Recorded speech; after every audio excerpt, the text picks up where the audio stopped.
This interview contains adult themes and may not be suitable for younger viewers. Wilfred Reilly, welcome back to Dad Saves America. Glad to be back on. So it's been about 2 years since you came on last, and I've been thinking about you because with the Southern Poverty Law Center in the news, you are somebody that I imagine has some pretty good takes on that, among other things. So you're a professor at Kentucky State University. You've got a ton of books, including Hate Crime Hoax, which seems like a particularly operative one here, perhaps. So let's just start there. What's your take on what's happening? This SPLC has been indicted by the Trump administration's DOJ. That's not guilt, but it points towards there being potential issues. How do you understand what's going on, and did you investigate their activities as part of your work? I never investigated the SPLC, but I mean, this is a wild story. My take on it is that the SPLC appears to be paying Nazis. And as a cynic from the business world before college, one reason for that would be to drum up the appearance of widespread hate.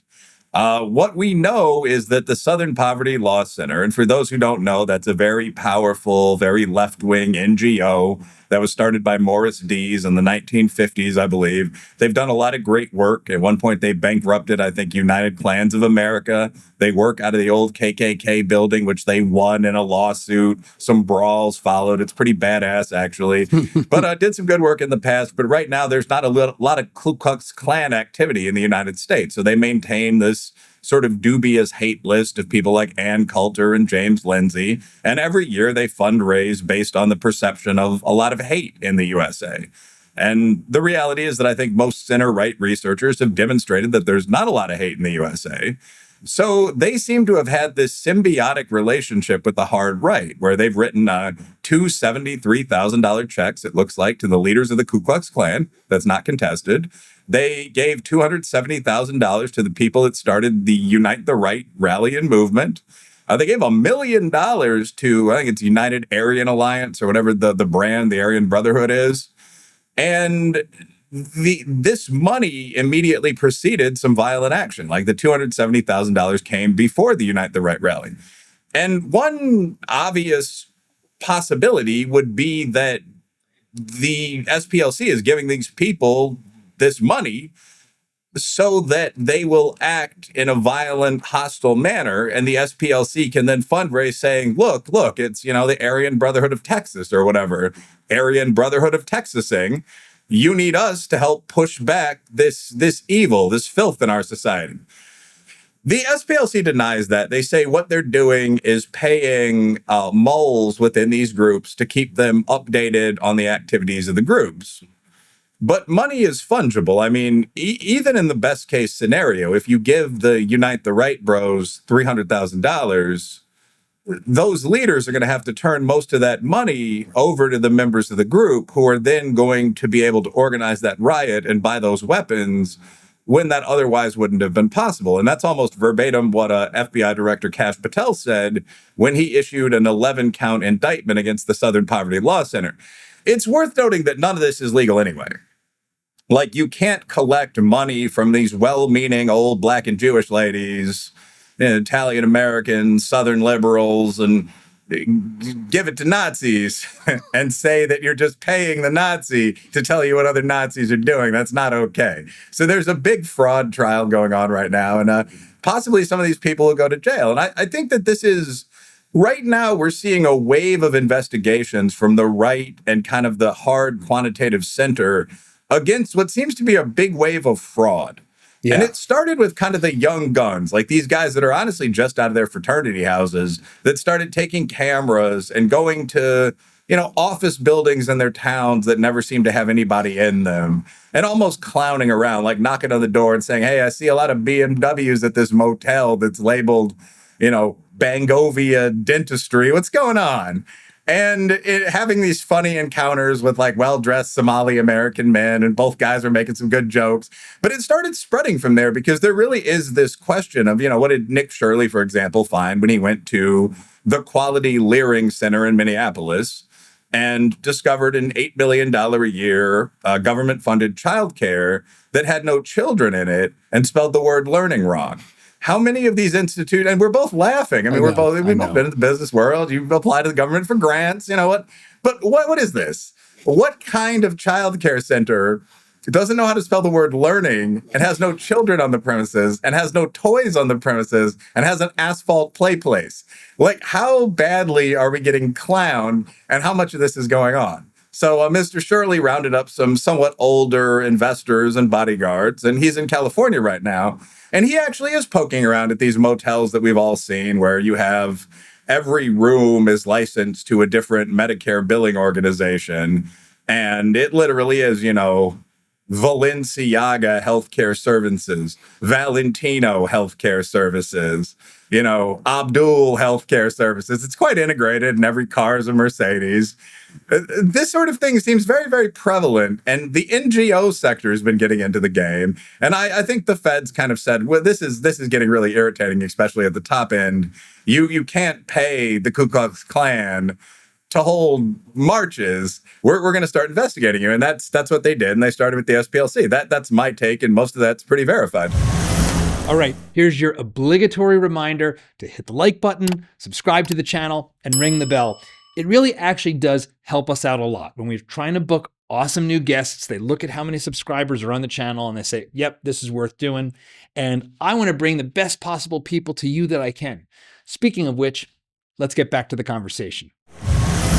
Yeah, I think one of the things about this SPLC story without, you know, we're going to have to wait and see how it all plays out. But if the claim here is, which seems reasonable, is like, oh, no, we are embedding people and we're needing to kind of hide our activities so that our informants won't get sniffed out by their peers. One would think that 10 years after Charlottesville, we would see the fruits of that disruptive activity that, oh, in the past, we like bankrupted these horrible organizations. Well, did you bankrupt the Unite the Right people? Did you expose them? Where's the expose that came out of all this work? It's a decade now. What came from this, right? I mean, that's the biggest question I have is just, if this really was super important undercover FBI type stuff, why haven't we seen the fruits of that labor? Or have we, and they're just not touting it, which would also be kind of awkward. No, quite right. I think that's what a lot of people are asking. There also is the point that, like, banter aside, the SPLC is not a government law enforcement agency. So when they say we have our moles inside this entity, I mean, there's an element almost of laughter here. Your moles? What are you talking about? You're not. This is something that I think the left, and to some extent the hard right boys as well, need to be reminded of this. You don't have law enforcement authority of any kind. You can't break the law and claim that you're doing it in service of your cause. You know, I understand that there are legitimate points on both sides about the pretty and good shootings in Minneapolis, for example. But a common argument I hear from friends that are Democratic Union men is like, well, Pretty was just out there in the middle of the street directing traffic. And at that point, you have to kind of stop the conversation and say, he was what? You know, he was in the middle of an active law enforcement situation, stopping cars and directing them around uniformed ICE agents. You can't do that. That's a felony.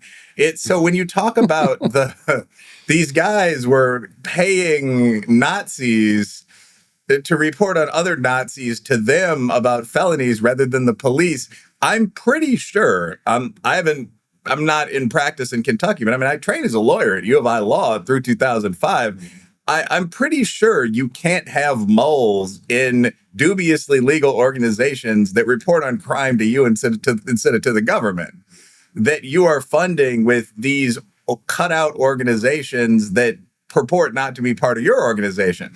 So even if everything the SPLC did was done with good and clean heart that gives you the strength of 10, the FBI could still investigate them. This is something that I think that the left has misunderstood since Martin Luther King. The fact that you think your cause is just doesn't mean that you can just ignore the law to try to achieve whatever objectives you want. And this is true well outside of what the left calls direct action. This is also true when it comes to this kind of mail fraud, wire fraud, just skipping taxes, just ignoring the rules that bind the rest of us. I don't like sending in a check on April 15th, but there are all these things you have to do as a citizen, and you can't not do them because you are a sovereign resident of Moorish America or any of this other kind of crap that you hear a lot of when you start moving over into those waters. So anyway, like, wait, yeah, you can't direct. You made a reference here. I'm not sure. What is this? Moorish America? What are we talking about? Well, we don't need to do a 10-minute detour on this, but like in Black activist America, there's all this stuff. A Moor is someone who believes that because Black Americans came to the USA as enslaved battle captives, they never accepted the authority of the U.S. government. So if you've ever been in the practice of law or you've ever been a street cop, and the argument's not stupid, it's just not real. So if you meet these people that say, well, I'm a Moor, and so they have like license plates from Morocco, like this, I guarantee this is a real thing. There are at least 100,000 of these people in the United States. They're concentrated in the South. I know a couple Moors. And when cops pull over, it's just like, oh, geez, it's not one of these guys. I hope he just accepts the ticket. He doesn't start quoting Arabian law at me, so I have to take this big bastard to jail. It's a whole complex world. And now I want to talk very briefly about today's sponsor, Cozy Earth. They produce some incredible sheets and pajamas made of bamboo, incredibly soft. I've been using these on my bed, I should say our bed, me and my wife's bed, for the past month, and they're awesome. They're super soft. They help us stay, well, in my case, stay cool. In my wife's case, stay warm, because we, of course, as men and women, want two different temperatures at all times. They're very well made. They've been through several wash cycles. They hold up great. And I just can't say enough good things about them. We have switched to them on our bed and are happy for it. If you want to try them out, they offer a 100-night sleep trial, which means you can actually try them for over 3 months. And if you don't like them for some reason, send them back hassle-free. I didn't do that because I love them. I'm keeping them. They also offer a 10-year warranty, so very high-quality product. Definitely worth checking out. If you want to, you can head over to CozyEarth.com and use my code DSA for up to 20% off. And after you complete your order, if you get one of those post-purchase surveys, let them know we sent you over, because home isn't just where you live, it's how you feel. Let's go home with Cozy Earth. And now, back to the video. But many on the left believe that because they're advocating a cause that they think is noble, the rules of the world don't apply to them. And that's not how things work. Police don't have to get consent before they take you in. So it's worth keeping that in mind for the young guns. At any rate, I think the SPLC is going to lose this case. I think people are going to go to jail. I as someone who has a non-trivial percentage Sicilian, I think I might start claiming Moorish background when I'm at risk of getting a ticket. It's like, no, I was invaded by the Moors. I'm Moorish. Well, the Sicilians actually were probably, I mean, if you look, I read a great book recently about the history of the mafia, and the Sicilians are probably the most legendary example of people who had a shadow government, except maybe the ninja in Japan.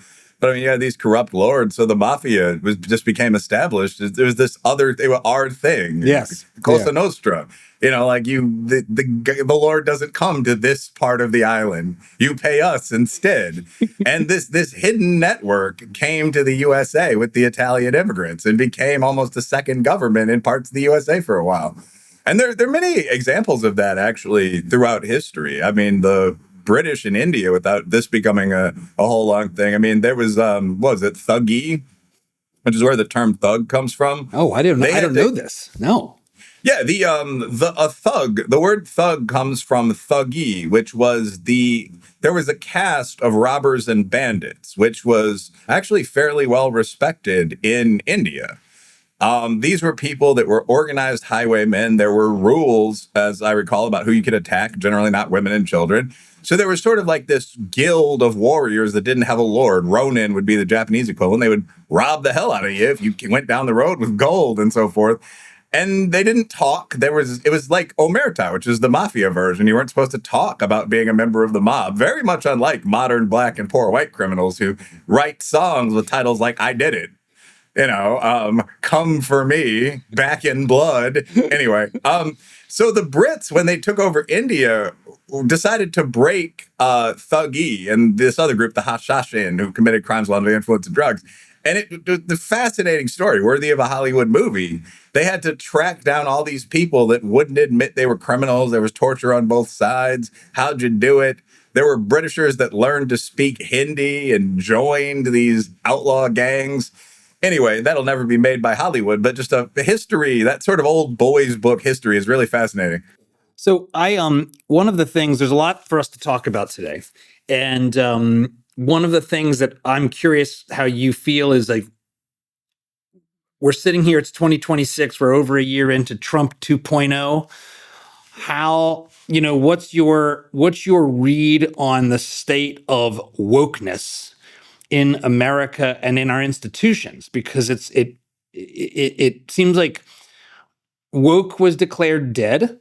And I think there's a fair number of people as we sit here who would say, stop talking about woke because we got bigger fish to fry than woke now. We got the Iran war, we got all kinds of stuff. Like, stop talking about woke. But you're a college professor, so I think you're probably encountering it more than not still. What's your take? Is woke dead? No. So I think this is an important thing. There's a phrase. Have you ever heard the phrase left-wing ratchet only twists one way? That sounds about right to me. I'm familiar with the ratchet effect as articulated by is it Robert Higgs? In is it Leviathan? Basically, government only gets bigger. You add a program, it can never remove it. But there's a left-wing ratchet too. Lay it out. Yeah, I mean, so it's basically the same thing. It's something that's mentioned a couple times in good business books. It's also discussed in political science, obviously. But basically, the woke idea has come up a bunch of times. I mean, it's the New Deal, it's the Great Society, it's political correctness in the 1990s, it's woke in the 2010s. And each time it's been countered by sort of normal tax-paying citizens and left for dead. The problem is that society has moved substantially to the left each time. And I think most conservatives are starting to think we need to reverse a lot of that. Like, I don't really have a strong position on gay marriage among actual couples, but it's worth noting that everyone opposed gay marriage in 2006. Yeah. Like Barack Obama said, Michelle and I have a loving Christian marriage. That's civil unions, maybe, which is a position that goes back to the 1970s, but absolutely not. This isn't what marriage is. So we have moved radically to the political left on this issue over the past 20 or 30 years. And that's happened on almost every issue. The most kind of cringe campus feminism that you would hear on a date with like a clove-smoking art major shout your abortion is now extraordinarily mainstream. The Democratic Party position is that abortion is between a woman and her doctor through the 9th month and the 30th day. That's verbatim. Yeah. I had to think of the language, but that is astonishing. So, I mean, all of this has happened in this last wave, and similar things happened in the waves before this. I mean, mass welfare for able-bodied women and sometimes men came out of the Great Society. Before that, the national policy was, you don't work, you don't eat. Yeah. And that goes back to the Bible, where it's mentioned, again, verbatim. So I guess what I'm saying, I tend to be a little rambly. What I'm saying with left-wing ratchet is that each one of these fights has ended in a tie or a right-wing win, but only after a massive societal shift. And that's where we are right now. We're in the aftermath of the win, where like trans was broken and so on. People, non-binary has not been added to IDs. We stopped illegal immigration. And we've made it very plain that if you just build a wall on a border, migration stops. I mean, 10 million illegal aliens entered under Mr. Biden. Under Mr. Trump, first 2 years, I mean, I think we've had 120,000 or something like that.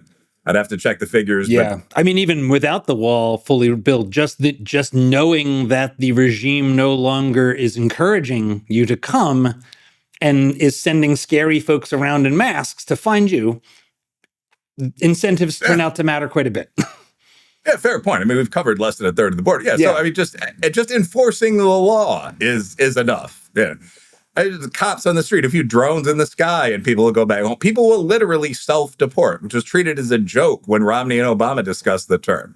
So we now know that. That's where we are. People are firing some of their vice presidents of diversity and friendship and some of the more Orwellian stuff. But again, we've moved substantially to the left. I mean, the idea that you could list your pronouns and sexual preferences in a business signature is now normalized, just to pick a rather silly thing.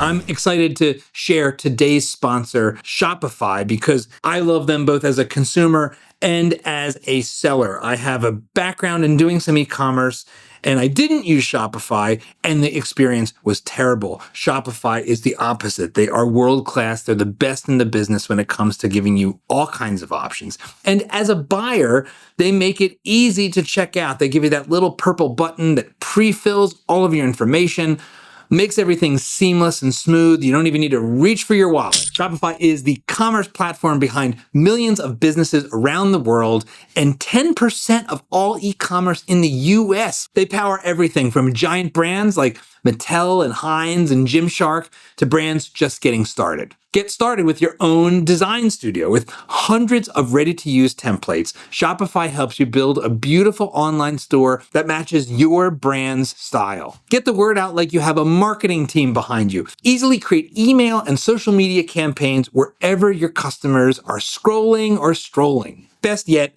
Shopify is your commerce expert with world-class expertise in everything from managing inventory to international shipping to processing returns and beyond. What if I get stuck? Shopify's always around to share advice with their award-winning 24/7 customer support. See fewer carts go abandoned and more sales go with Shopify and their Shop Pay button.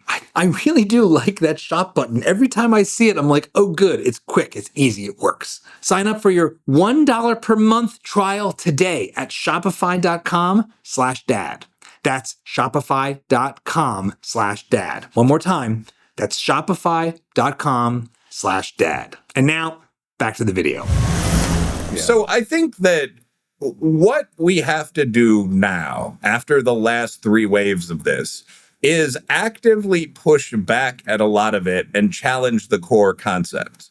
And I'm glad that I'm starting to see a lot of that on the organized high IQ right. And I really enjoy your program at Dad Save America. I mean, and I'll actually plug a couple of the things that I and some of my friends are doing as well as other stuff. I mean, my book, Lies My Liberal Teacher Told Me, actually looks directly at a lot of these major claims. And I think people are starting to look at that. And I don't think I'm the best historian, certainly, ever. I'm pretty good. I'm a tenured professor at a state college. But Elon Musk, for example, apparently read the book and retweeted it recently. And the book went to number 30 in the world. Wow, congrats. And sold out on, yeah, thanks. I mean, it was surprising, but it sold out on Amazon for a while, which means it burnt through probably 5,000 copies, at least 2,000. And so people were contacting me from around the world and mentioning this. And at first I was sort of surprised. I was in class when the text started coming in. But that book looks at some of the things that we've been told as canon, like white flight in the 1960s.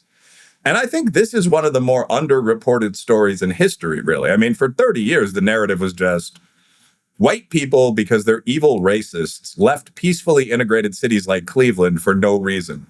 The reality is that mass migration of low education, low income Black people from the South, frankly, along with some poor Appalachian whites, occurred at this particular time in history, the same time as Hart-Celler immigration policy began to show an effect, the same time as we began depolicing following Miranda, following some major court cases. All this occurred at one time, right? Early 1960s. Yeah. And a lot of cities became basically unlivable. You had these three separate flows, different colors, by the way, of low-income immigration, and the cops stopped doing their job. You also had the 1960s riots. You had the Weathermen, mostly white guys, not entirely. You had the Panthers. I mean, I think you could figure that one out. You had all this other stuff going on. So you had whole blocks on fire, something many people remember from the early 2020s. You had very high crime populations coming into these cities. You were forbidden to defend yourself all of a sudden. Things like fleeing felon rule were struck down within the next 10 or so years after this. And that's why people left. And this sort of almost cleansing is now forgotten. It's talked about by this other term, as though the people who were victimized were the perpetrators. And I started talking about some of this honestly, like we need to redefine this. And I think a lot of people reacted to that. And there are a bunch of other books like Jack Cashill's Untenable that have started making the same point as we move into the social media era, and you can't hide the old videos and so on anymore, like what people actually said. the book Zebra, about the zebra killings, the biggest serial killings in history, where a bunch of guys who all happen to be, not just happen to be, who are black radicals, terrorized San Francisco for weeks, walking around with knives and murdering people. That is, as I understand, in a new printing right now. So people are starting to see what actually happened in this period of time, and they're pushing back on a whole range of things, from affirmative action, which was just ended, to sort of crime-tolerant policing. So that's one point. We're going to have to stop tolerating some of the stuff we've seen in urban policy. I'm one of the people that started a new company, which we discussed briefly by email, Unified Solutions America. Those that are interested can check us out at unifiedsolutionsamerica.com. Subtle. Actually, I'm a capitalist, but we were recently approved by the SEC for a Reg CF IPO. If you are able to safely invest, you can. We'll certainly accept your money. We think we have a lot of potential. I'm not going to say more there. Check it out. But the purpose of that is going into companies with people like Local Distance. We expect James Lindsay as an advisor, Mel Chen, myself, Jason Riley of the Wall Street Journal as an advisor, Brooks Crenshaw, Colin Wright, Peter Boghossian, various it's the Avengers of the anti-psychopathy movement. Yeah, but I mean, thanks for mentioning a couple mutual friends as well. I normally stop at like 5 buddies to boast about. But anyway, the idea is we'll go into these companies, we'll use trained AI and our own experience to take this crap from the past 15 years out of your business.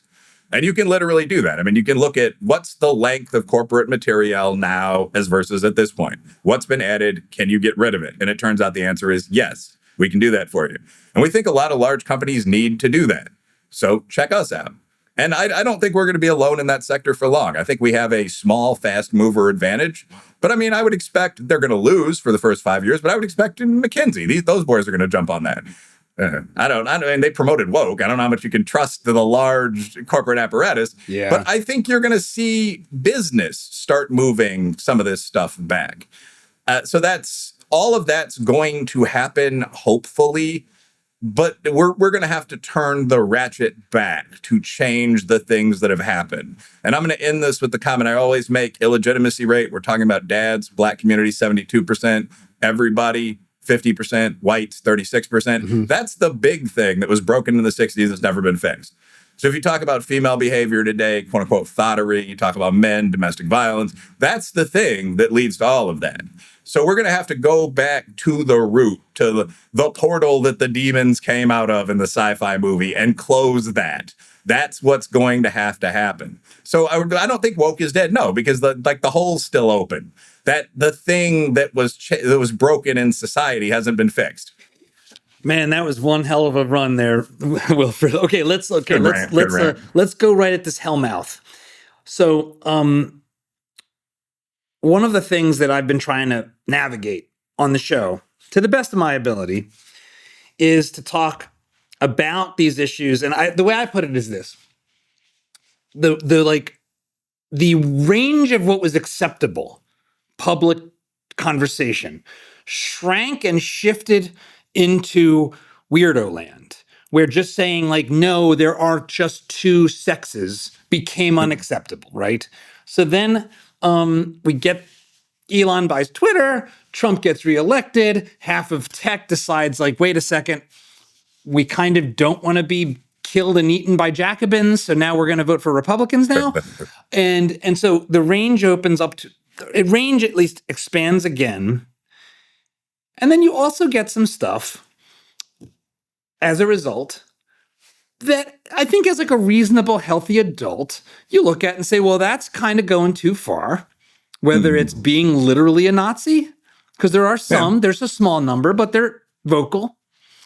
And as somebody that's concerned with our boys in particular, I think they're even more at risk of sort of the right-left thing is funny and weird to even use here, but just sort of like right-wing identity politics, becoming obsessed with whiteness for yourself or whatever.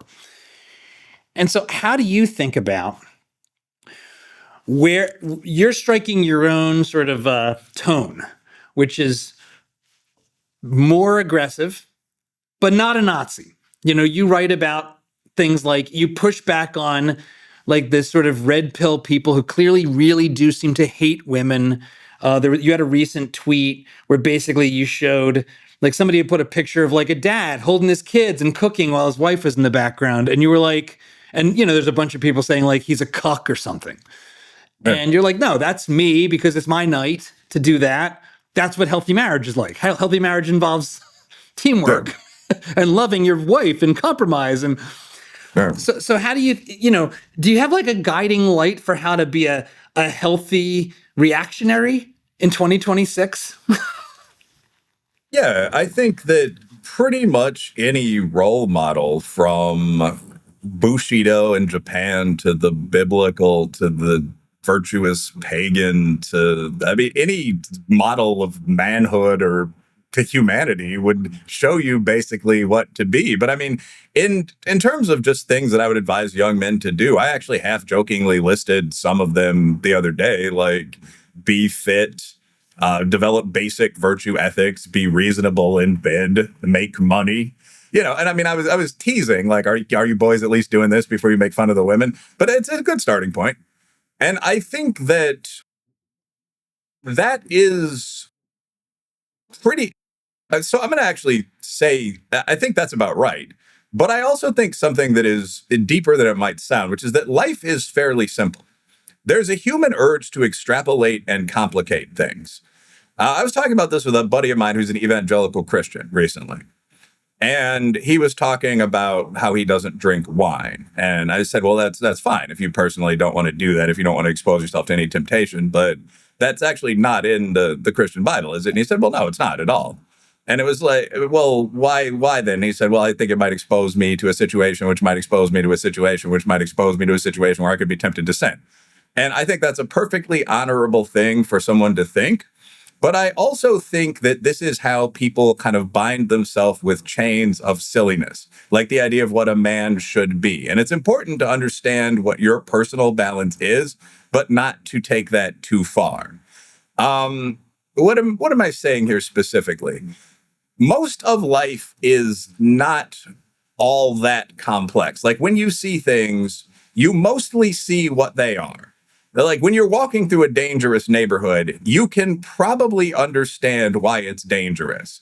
Like there are a lot of lower income males from ethnic groups that yours sometimes clashes with standing around drunk at 2 p.m., for example, would be how I thought about the most recent one that I walked through.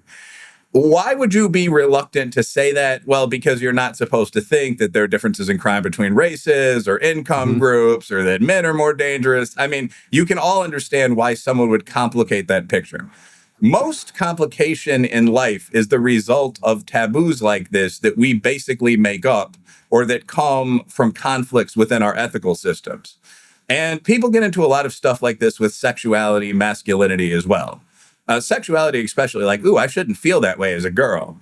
If you feel that way and it's not hurting someone, I just keep the to yourself. Like, there's really not much of a problem with it, most likely. And I feel that almost all healthy people, in fact, live this way. Rational amorality is sort of the simplest philosophy. Like, I guess my analytical process would be, is this one of the 12 things that's actually forbidden by the major religions and by anthropology? No? Well, okay, does it benefit me or harm me more to do it? Okay, that's it. That's the entire calculus. And I would encourage people to sort of, one, pursue that calculus, and two, do the 6 things that I described, like stay fit, make money, pursue virtue ethics, treat your partner well, so on. You'll have a good life. That's it. That's the end of the ethics class. That's all you have to do.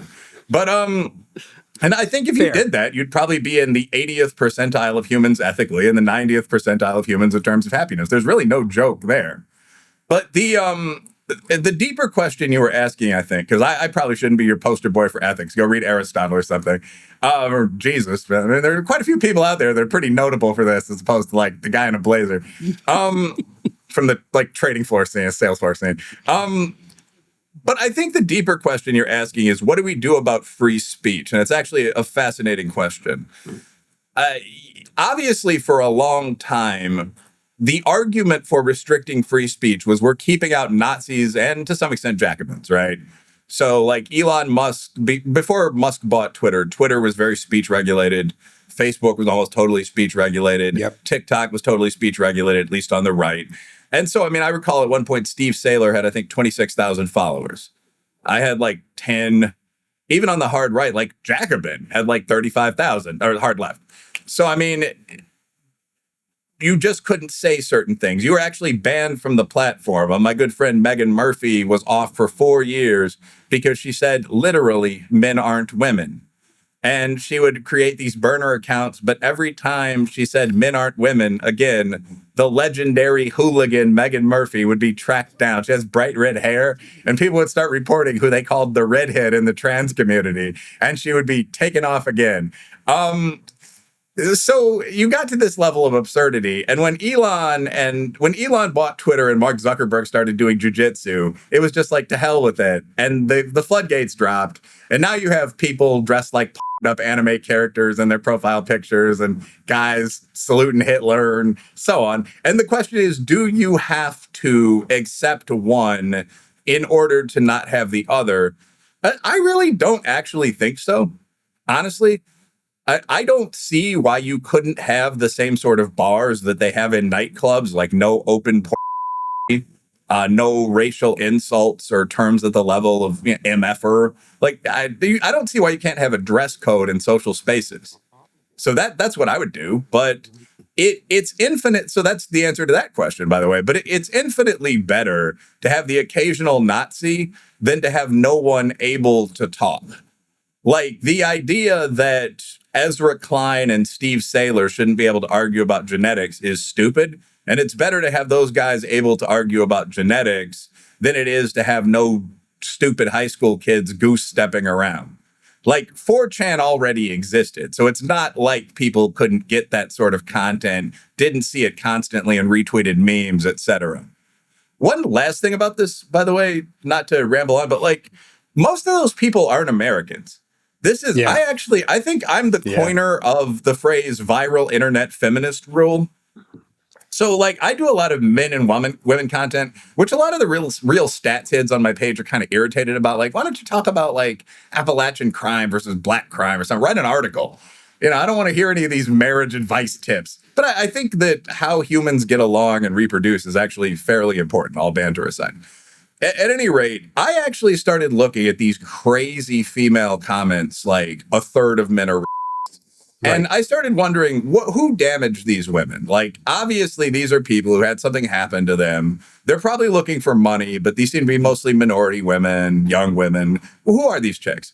And I started clicking on, like, their in-depth content. I'm a content creator, so I started looking at, like, when was this profile created and where? And they were all, like, Abuja, Nigeria. And all of a sudden, it was like, oh, okay.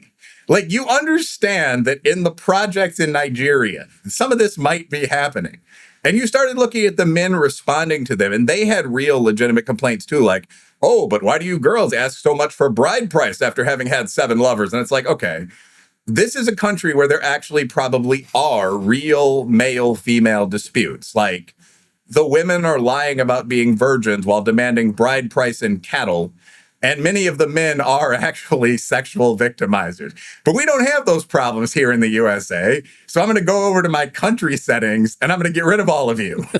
So, I mean, like, that's something to remember with the Nazis online and all that. Like, if you go to country settings and you get rid of, like, Latin America, they all go away. Like, 95% of them drop. So these, to some extent, these aren't American issues. We opened up the internet to the third world. And now there's a huge amount of hate content that's being presented to us.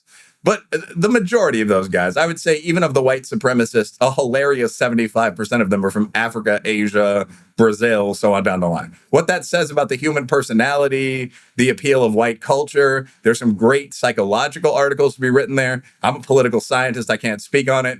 But it is reassuring if you're an American. One of the things, I've had both Matt Taibbi and Michael Schellenberger on the show, and we're actually working on a project about their sort of firsthand account of the Twitter Files experience, which I'll talk about more in the months to come. But one of the things that is ties several of these things back together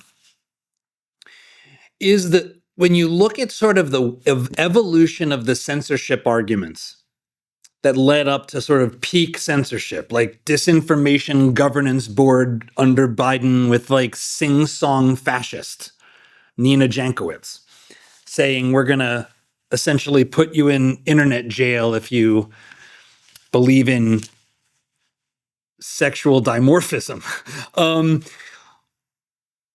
They start in response, at least it seems like, to Trump's election, and this claim that gets accepted as fact, which is that basically Trump gets elected in 2016, and there was some rise. There were two things behind it: this like rise of hate speech and Russia collusion, and the latter has been debunked thoroughly and yet is still believed by half the country.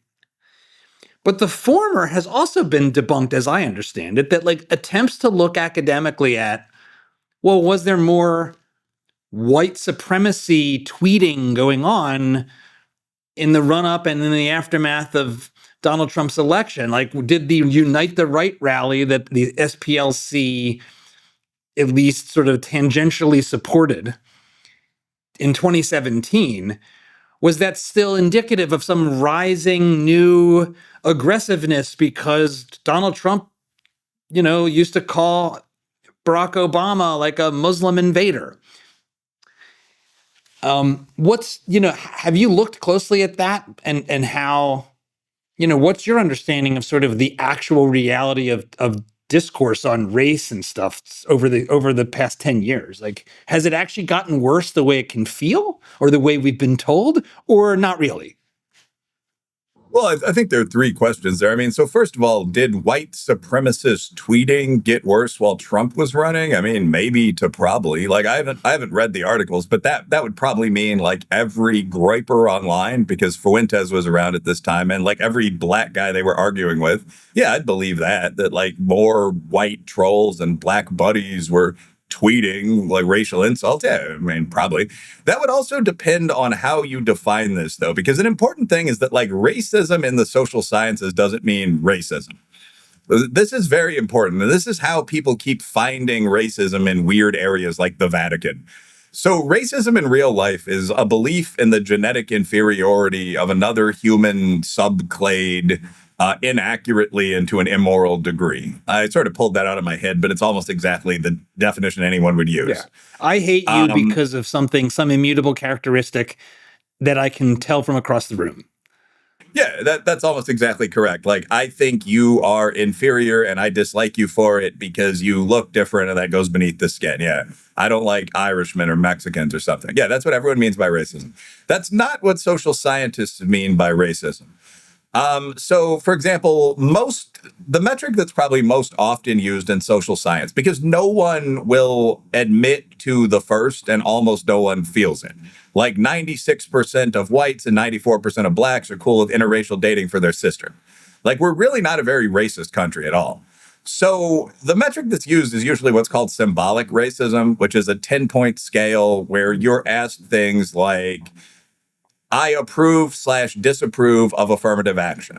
Or a related question, Irishmen, Italians, and Jews faced bias almost as severe as that faced by blacks and fought their way to the top. African Americans should do the same. If you disagree with that, you're labeled a racist. I agree with that question. So, like, I score very highly in symbolic racism. Symbolic racism, to me, doesn't measure anything other than like aggression and political conservatism. And dozens of people have made this point, like distinguished Italian American scholars have made this point, and people are just like, oh, sounds like you're representing for the white supremacist patriarchy to me, and they've gone on using it. So like when people say white supremacy has been documented, that could literally mean anything. Like the measure of white supremacy could be support for Donald Trump. And like this is like, can I tell you about another random paper of this kind? Sure. Okay. So recently, as you've noticed, I've been arguing with the feminists because I don't think they're promoting a lifestyle that most women want. No. As it turns out, they basically are just, it is an ideology fully captured by radical blank slate communist whack job stuff. Like it doesn't have anything to offer anyone that's a human on Earth. Yeah, like I wouldn't refer to myself this way anymore, but I'm a second wave feminist. Like I think women should be able to choose what they want to the same extent that men can. I mean, you have to earn it. But I think a woman should be able to be an executive or a housewife. Yeah, of I course. think that women are rough equals of men. I mean, I think everyone thinks this. But like the thing that 95% or so of women say makes them happy, at least in their relational life, is a heterosexual, totally monogamous, egalitarian or slightly male dominant relationship with a well-off, heterosexual, blah, blah, blah man, preferably a marriage. And like everyone knows this. Everyone knows that like romantic love relationships are at least as good for women as they are for men.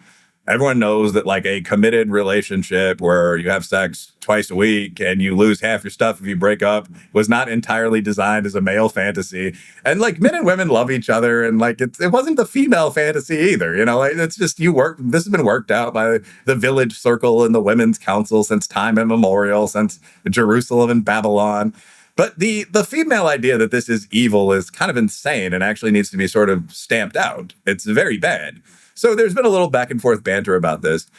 But as part of this conversation, I've been talking about the idea of objectification and sexualization. And I've been yet to be convinced this means anything other than being sexually turned on by your wife or your lover. The definition in feminist papers is like seeing someone as a totally sexual object or person.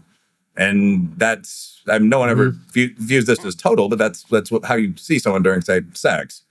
But anyway, there's a paper that claims that people value someone less morally when they, quote unquote, objectify them. And this was shot over to me by a bunch of feminist women during this conversation. And I'm a good faith dude. I agreed to take a look at it. What the paper found was that if you take a picture off of OnlyFans of a bikini model posing on all fours, and you ask people to rate her on like a 1 to 10 scale of intelligence and morality first, and then to rate her culpability for a sexual assault second, people rate her very slightly lower. Like they rate her as a bit less smart and moral, and they rate her as slightly more culpable when she's on all fours from OnlyFans than if the same person is in like AI generated business clothing. And what this is supposed to show is that men see women as less human when they are quote unquote objectified. So I'm processing this. Yeah, it's interesting, but there are a couple problems with it. The first is that no one ever checked to see if any of the men were actually sexually attracted to this woman, who was pretty ordinary looking. There's no evidence that they were objectifying her or whatever. The second problem, though, is that 80% of the people who were looking at the woman were other women. I only found this out in a footnote. Wait, hold on. 80% of the respondents were women? Yeah. So the pool was 46 women and 14 men looking at this woman, and they rated her lower when she was naked, on all fours wearing a string bikini. And the expected conclusion is that men specifically dehumanize naked women. Now, the obvious reality, of course, is that people think people are somewhat more slutty and trashy if they're naked in their OnlyFans pictures. And the entire thing is garbage. And this is true of a lot of social science research. I picked that example because it's kind of risque and it's funny. But when you say, like, we found more white supremacy in our Donald Trump research, that doesn't necessarily mean anything. So that's the first point. Yeah, I think that's the main thing I would take from that. Race relations, one real sentence, though. Race relations have actually gotten far worse in the social media era, though. Yeah. I mean, a point I always make is in 2000 or so, 65% of both blacks and whites thought they were good. Now it's about 30%, 35%. So as we see these videos of like George Floyd dying, but 5 black guys beating up 2 white guys and so on, we get more hostile toward one another. That's still totally atypical, but we see it a lot more today. I think that I need to think about this ridiculous paper you just were sent here for a second. I mean, I guess one of the things that you didn't, that's implied here, I mean, leaving aside the fact that it's like fundamentally dishonest, and because if you're saying like this proves men are objectifying and then objectification is dehumanizing, they're maybe you should have just only shown it to men. Like, why were any women in the sample at all, actually, given what the claimed result would be? But I guess there is a lack of willingness to judge behavior. Yeah. Right? It's like, well, this picture is demonstrating behavior. So judging someone's behavior is not the same thing as judging their inherent worth or claiming that I'm turning them into a toy object. It's like, no, you're acting gross. I think you might not be a great person because of your actions. What's wrong with that? I mean, how are we even supposed to function in a society if we can't judge people by their behavior?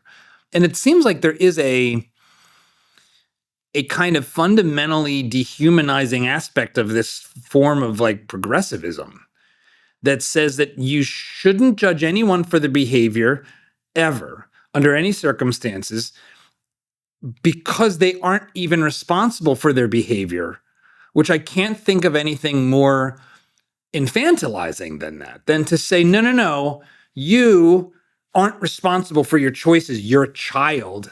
And therefore, I can't judge what you do or the outcomes. You're just a victim of circumstance, and just like a pet that I can judge from afar. I mean, I don't think I'm being unreasonable in that assessment of like the ideology. Is that at the root of what's going on?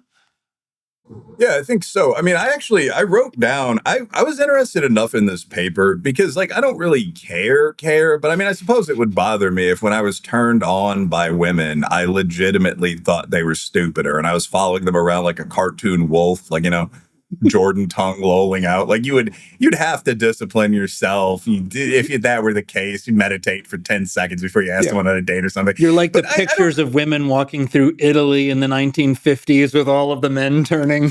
Right. Wolf whistling and dropping cigarettes. Yeah. I mean, I think as a man, there is that potential, which, by the way, women enjoy. Like, women do not object to being, quote unquote, objectified, which I would define as being seen primarily in sexual and physical terms by reasonably attractive men within reason. I mean, probably if you were wearing a muumuu carrying your son, you'd prefer that it not be taken to extremes. But so this is a natural part of the mating process. So again, there's a balance here. And old etiquette books would actually specifically define like unpleasant lust as staring for more than 5 seconds. It's pretty reasonable. But like, when I looked at this paper, I don't think that there's a significant greater than 5% or whatever effect here. Like, I genuinely don't. And the 3 problems that I had with the paper, first of all, like, obviously this was designed to make a meaningless result look significant. 80% of the people here are women. But also, the point you made, the researchers aren't adjusting for class and IQ, i.e., they're saying that what is making the person be rated more poorly in situation B than situation A is that she's being objectified. Like, simply she looks less clothed or more athletic or something. But that ignores the obvious fact that she's posing on all fours in a bikini. And like, I assume some people, if there's a logo visible, know what OnlyFans is or whatever. Like, if someone were doing something that's very sensual, but upper class and intelligent, like tango dancing, I don't think you'd have this same effect. So it's completely absurd to compare someone's bikini picture, or like if you're just directly taking pictures from, say, prostitution or escort websites, to someone's picture in an office and saying, look, the person is thought of as a in the picture where they're naked in public. That literally doesn't make sense. It's much more likely that the person who's naked in public would be promiscuous. And again, I want to I'd have to check. I don't know I would have to make sure this picture was taken from a site like OnlyFans. It was definitely, she's in a bikini. She's posed provocatively. I don't want to slander this woman I don't know from this paper where she's not named. But like, she might be also AI generated in both instances. Who knows? She might be a lawyer today. Who knows? She might be the greatest person. But like, the point is, obviously, you're not adjusting for class or behavior, which was your point. And that's actually an interesting question. Like, what if the person is very sensually, like, stretched over the net, playing tennis, like doing something that's perfectly normal, but also very sexually arousing to men? Do people rate her as lower on an IQ or ethics scale then? I would virtually guarantee no. So you're not making those adjustments. The third point, though, is you're not actually testing whether these people are attractive to guys.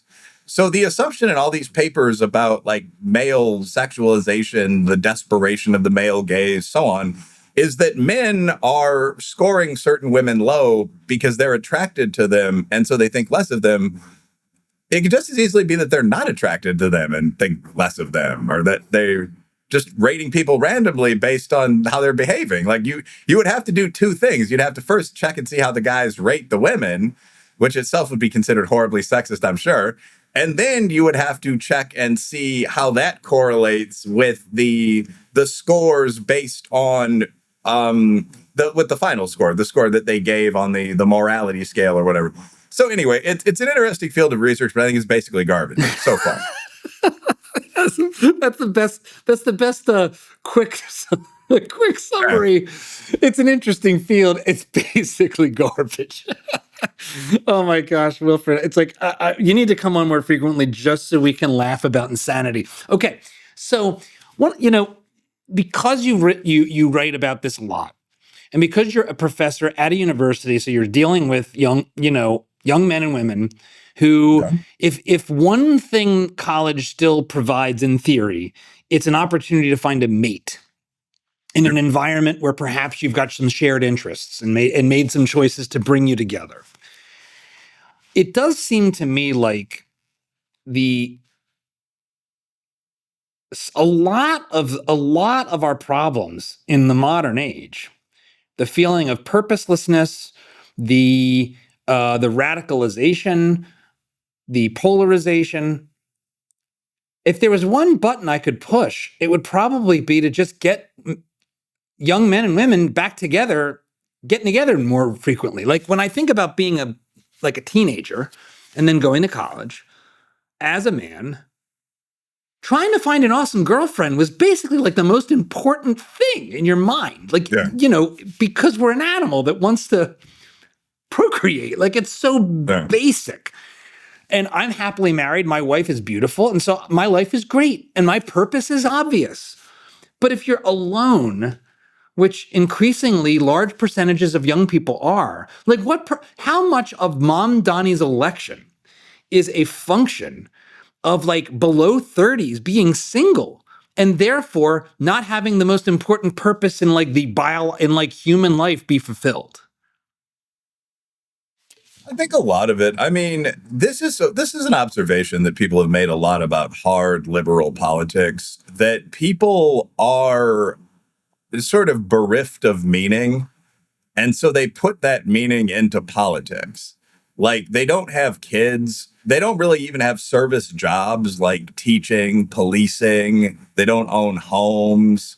They're not really connected to their families. So what do? You start really, and they're also not really, they're not craftsmen. They're not rich. They're not producing books or art. They're not going on adventures. And so they're really focused on causes as it happens. Like we're going to save a woman's right to choose, this sort of thing. And people like Mom Donnie, actually, like I've worked as a canvas manager, and that's kind of who you reach out to. Like, do you still believe? Do you need something to believe in? Like that's sort of what your flyers will say. You can fight, you can believe, and you can earn money. And your target audience is like 20. It's not high school kids, interestingly. It's not even college kids necessarily. It's like 23 through 29, 23 through 32. And you'll bring in quite a few people these days. So yeah, I would suspect that has a lot to do with Mom Donnie's success. Mom Donnie actually really played into that. I mean, like his canvassers were the hot girls for Mom Donnie. I no comment, but I mean, like he was all mid to late 20s, early to mid 30s women knocking doors. And there were hundreds of them. Like he was able to get out extremely large numbers of people to do this. And there were definitely, there was a demographic fit to him. So, political opponent, but good for him knowing his audience. I'm amazed that Eric Adams wasn't reelected as mayor of New York. I will say, like I've met very casually and sparred them on Twitter. I like Eric Adams. I don't see what he did wrong. Yeah, it's a very it's not just New York, right? Because it's like we've got a similar Mom Donnie-esque character in Seattle. I'm in Austin, whose city council includes some far left whack jobs, and as a result, our crime stats have gone in the exact opposite direction of places like Dallas, Houston, and Fort Worth. So it's like, there's outcomes of this stuff. It's good old H.L. Mencken. You get, democracy is the theory that you deserve to get what you want good and hard on election day. But, are you seeing this collapse in the universities, in your student body? Are you seeing like the failure to actually just boys and girls to hook up and have boyfriends and girlfriends and like is it a battle of the sexes in your classroom? Well, it's weird. I mean, KSU students are pretty normal. They're mostly Black and Appalachian kids from kind of working and middle class households. A lot of them were athletes in high school. So they're relatively normal by modern student standards, which makes them only slightly awkward by 1990s standards. So they seem pretty normal.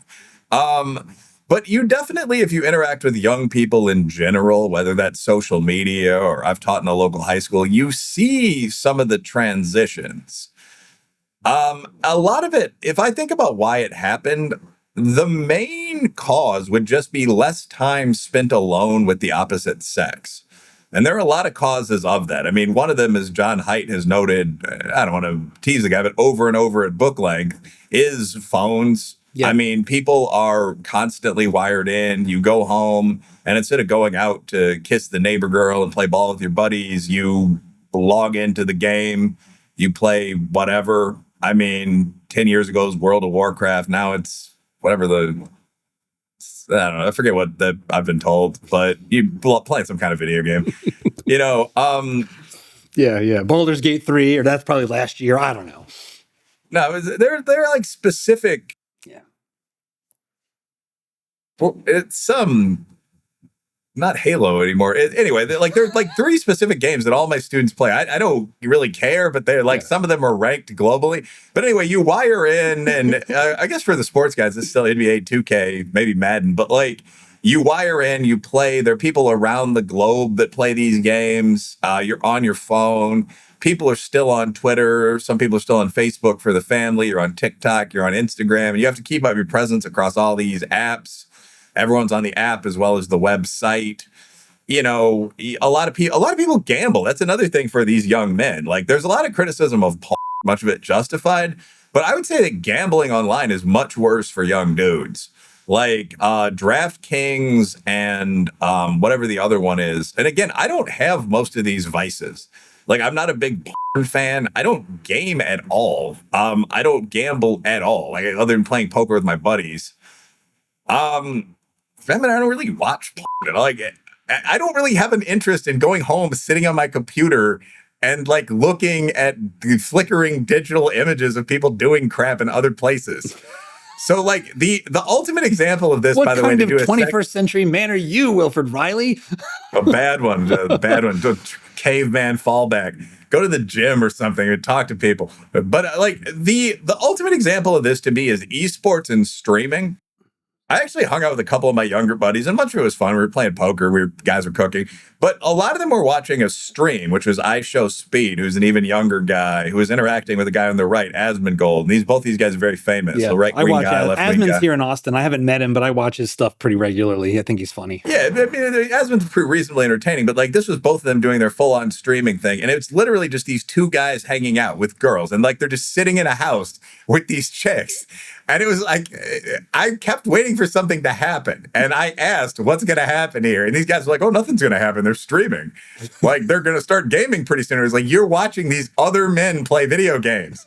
And the general perspective was, well, yeah, they're both really good. So like, some of us are going to game while they're gaming. And it's just, this is the ultimate apex of kind of third link entertainment where you're watching other people watch other people do stuff. I mean, it's very meta. But I mean, and that's another thing, actually. The metaverse failed, but I mean, you still have Second Life and Digiton and all that stuff. So, I mean, I guess the point would be many young people are incredibly apart from one another much of the time. Yeah. And there's a crazy distinction here because you can watch people, including people do incredibly visceral things like on porn sites or in the AI world. But in person, you don't see them do anything other than look at a screen. So that's probably 90% of your interaction with other people. The number of people that join the military, that are on varsity teams, that do anything that involves real, potentially dangerous interaction with humans has been steadily declining since like 1995. So I think that's the primary cause of limited interaction between young people. And then you have online, where these people spend their entire lives, all these niche freaks concentrating. Are you aware of the old, let's say, toaster lover problem? I'm bracing myself for this explanation. I am not. Proceed to educate me. Okay, the toaster bleeper problem, this family show, is an old illustration used in economics, mostly by old male profs with like a hammer globe anchor tattoo. But it's the problem of concentrated weird behavior. Okay. So back in the day, if one of your buddies on the ship or in the lumber camp told you, they're just at the plant, told you that they wanted to have sex with toasters, you would just slap them upside the head and say, no, you don't. I didn't hear that. I'll give you one, but never say that again. And it would just be the end of it. Other than your wife maybe dressing up as a toaster on a special 10th anniversary, no one would ever mention it again. And toasters aren't humans. You'd never harm anyone, but you would just live your life as a guy with repressed toaster fantasies, and you'd think about it 5 more times your entire life and it'd be done. There's no community for you. Just shut up. We don't do that in this town. Now, with the internet, you can log online and find like men who love toasters.com with like chubby women dressed up as the latest models from Lasco. And, this becomes your life. You start neglecting your wife. This is very common with niche categories of pornography. So Black & Decker, I don't even want to, I'm never going to Google Black & Decker again, because who knows what kind of image is going to come up. I actually did Google this once. I was curious, and it turns out this is not a real fetish, which is probably why they used this one, because if you used anything real, there'd be horrible, like stomping on monkeys is apparently like a perverse interest. I've never checked that one out, but like, yeah, don't do that. Faces of Death. You're channeling Faces of Death from the 90s.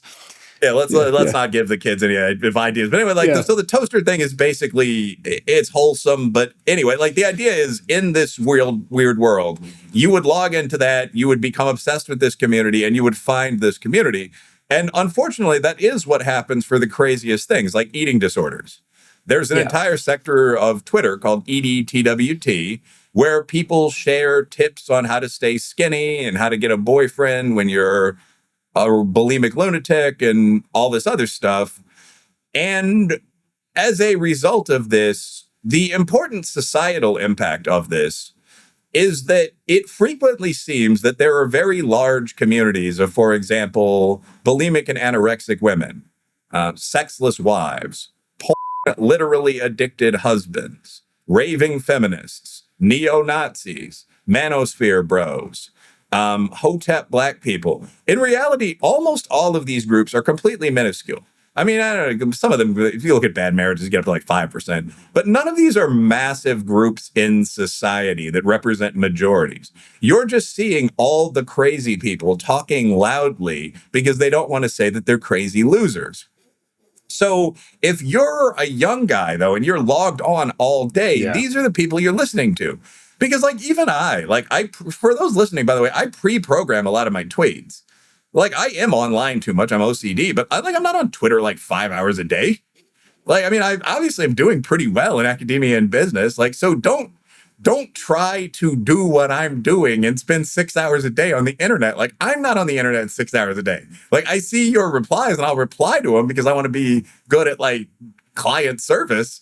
But the idea that what you're seeing on there is reality, like, no, it isn't.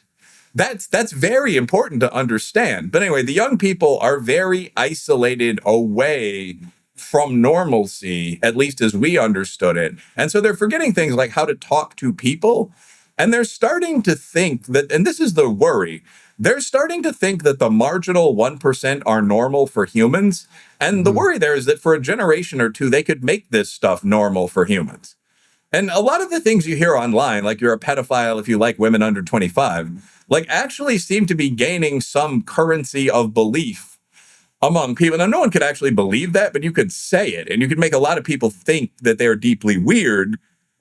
And that, again, could impact normal dating. Like, what if I'm 17 and I want to date? Am I a pervert?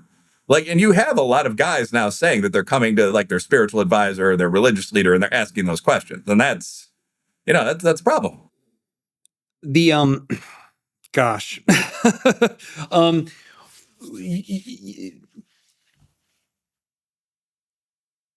You've scrambled my brain, Wilfred. It's rare for me to be left speechless, but you've done it. Okay. There's a sense in which I think that that the pursuit of novelty is part of what is driving this.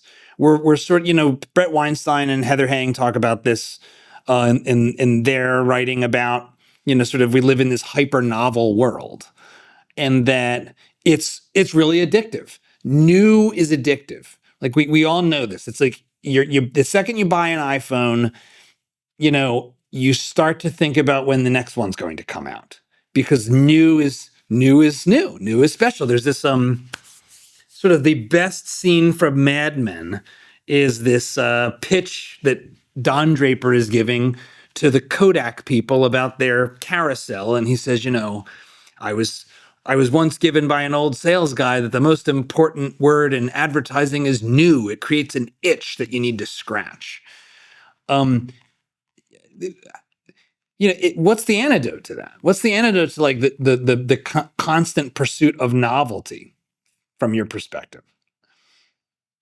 I think that the answer is a baseline of things that you actually know. I mean, it's tough to, a lot of things are easier to say than to do. So, I mean, obviously, if you spend a lot of time on social media, you're going to be tempted to keep spending time on social media. That's how the algorithms work. You want to check every 30 seconds. I mean, I noticed myself at least once being tempted to do that during this show. So all this stuff is designed to do that. We have food that's designed to make you hungry again after 2 hours. So that's a problem. The new and even the addictive in society. All the kids are on speed, which enhances that. I mean, you're using amphetamine from age 10, which I'm sure intensifies various urges that you have. But I mean, the baseline for stability is old things that you know. And that sounds a bit corny, but just like routine being built into you from a very early age. Like, at this time of the day, I work out. At this time of the day, I meditate. I don't think there's anything better or different from that. Like, that's basically what I do. Like, I work out every day. I meditate every day. I write for a certain amount of time every day. The counter to the new sort of is the old, really. So, like, one of the things I've noticed about very successful people, especially people from long-term wealthy families, is that a lot of them actually kind of despise the new. And that kind of hereditary distaste actually inoculates you against a lot of this. The wealthiest guy I know is probably a billionaire. I've never asked him, but he uses an old flip phone. Yeah. And this is very common actually among guys close to that. And I've asked him about it just casually, and he says, "Well, I mean, people call me. I don't really like text, but if you want to text me, I can see that fine. I've got a big screen on the phone, and I don't need to do anything else. I don't need to play Candy Crush. I'm a grown man." We're getting magazines in my briefcase in my bag, so I think that sort of thing would prevent you totally from being dependent on games on your phone. And I think this guy and many similar guys would laugh their ass off. No offense, if you suggested that they become dependent on games on their phone. I've got games that I play with the kings of this world, and they're just a lot of similar techniques, really. Like,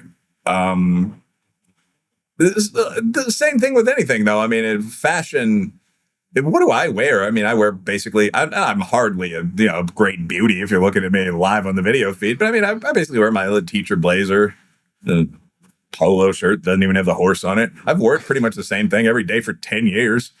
I go out, I wear a golf shirt if I want to track. Other than that, T-shirt.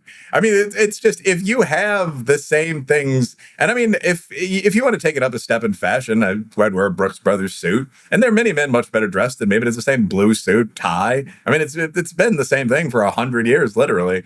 So those things, understanding that where the Brooks Brothers store is, probably inoculates you against, and this is much easier for men. It's very easy for a guy to say this. I think you're wearing pretty much the same shirt you wore the last time I saw you. It's a good looking shirt. I wear this shirt in every single color. instance, every single time. It's black. No, it's not different. It's years now of the same black shirt. It will be forever. I don't want to have to make the choice. Oh, boom, literally the same shirt. Okay, cool. Yeah. Nice shirt. But that's the point, though. There's nothing wrong with that as a man at all. And for women, it's a bit more difficult. But the point is the same. Like, if you have a classic sense of style, if you have just a sense of mockery when someone pulls out, one of my uncles refers to the Apple Watch as a nerd watch. He's got a basic gold watch from the local jeweler in his hometown. He's on the Caucasian side of the family, so he's like sort of Irish guy from the north. This is literally a Chicago suburb. The jeweler's named Eddie. He goes there, gets the watch fixed, and every time he sees a watch that like blinks and zips and so on, it's just sort of, come on. We would have made fun of someone that had a thing like that when I was in school.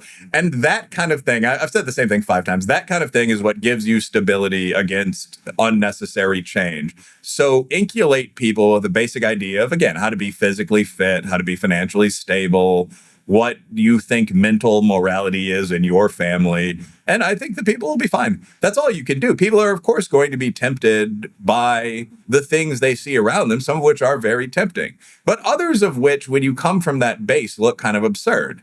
And again, the last example, but one of my female friends recently was joking about the idea of hoe phases and actually said, I loved my dad. So it didn't really seem all that tempting to me to have bad sex with a bunch of guys drunk. I just liked my boyfriend. And I figured if we broke up, I'd get another boyfriend. I'm an attractive woman.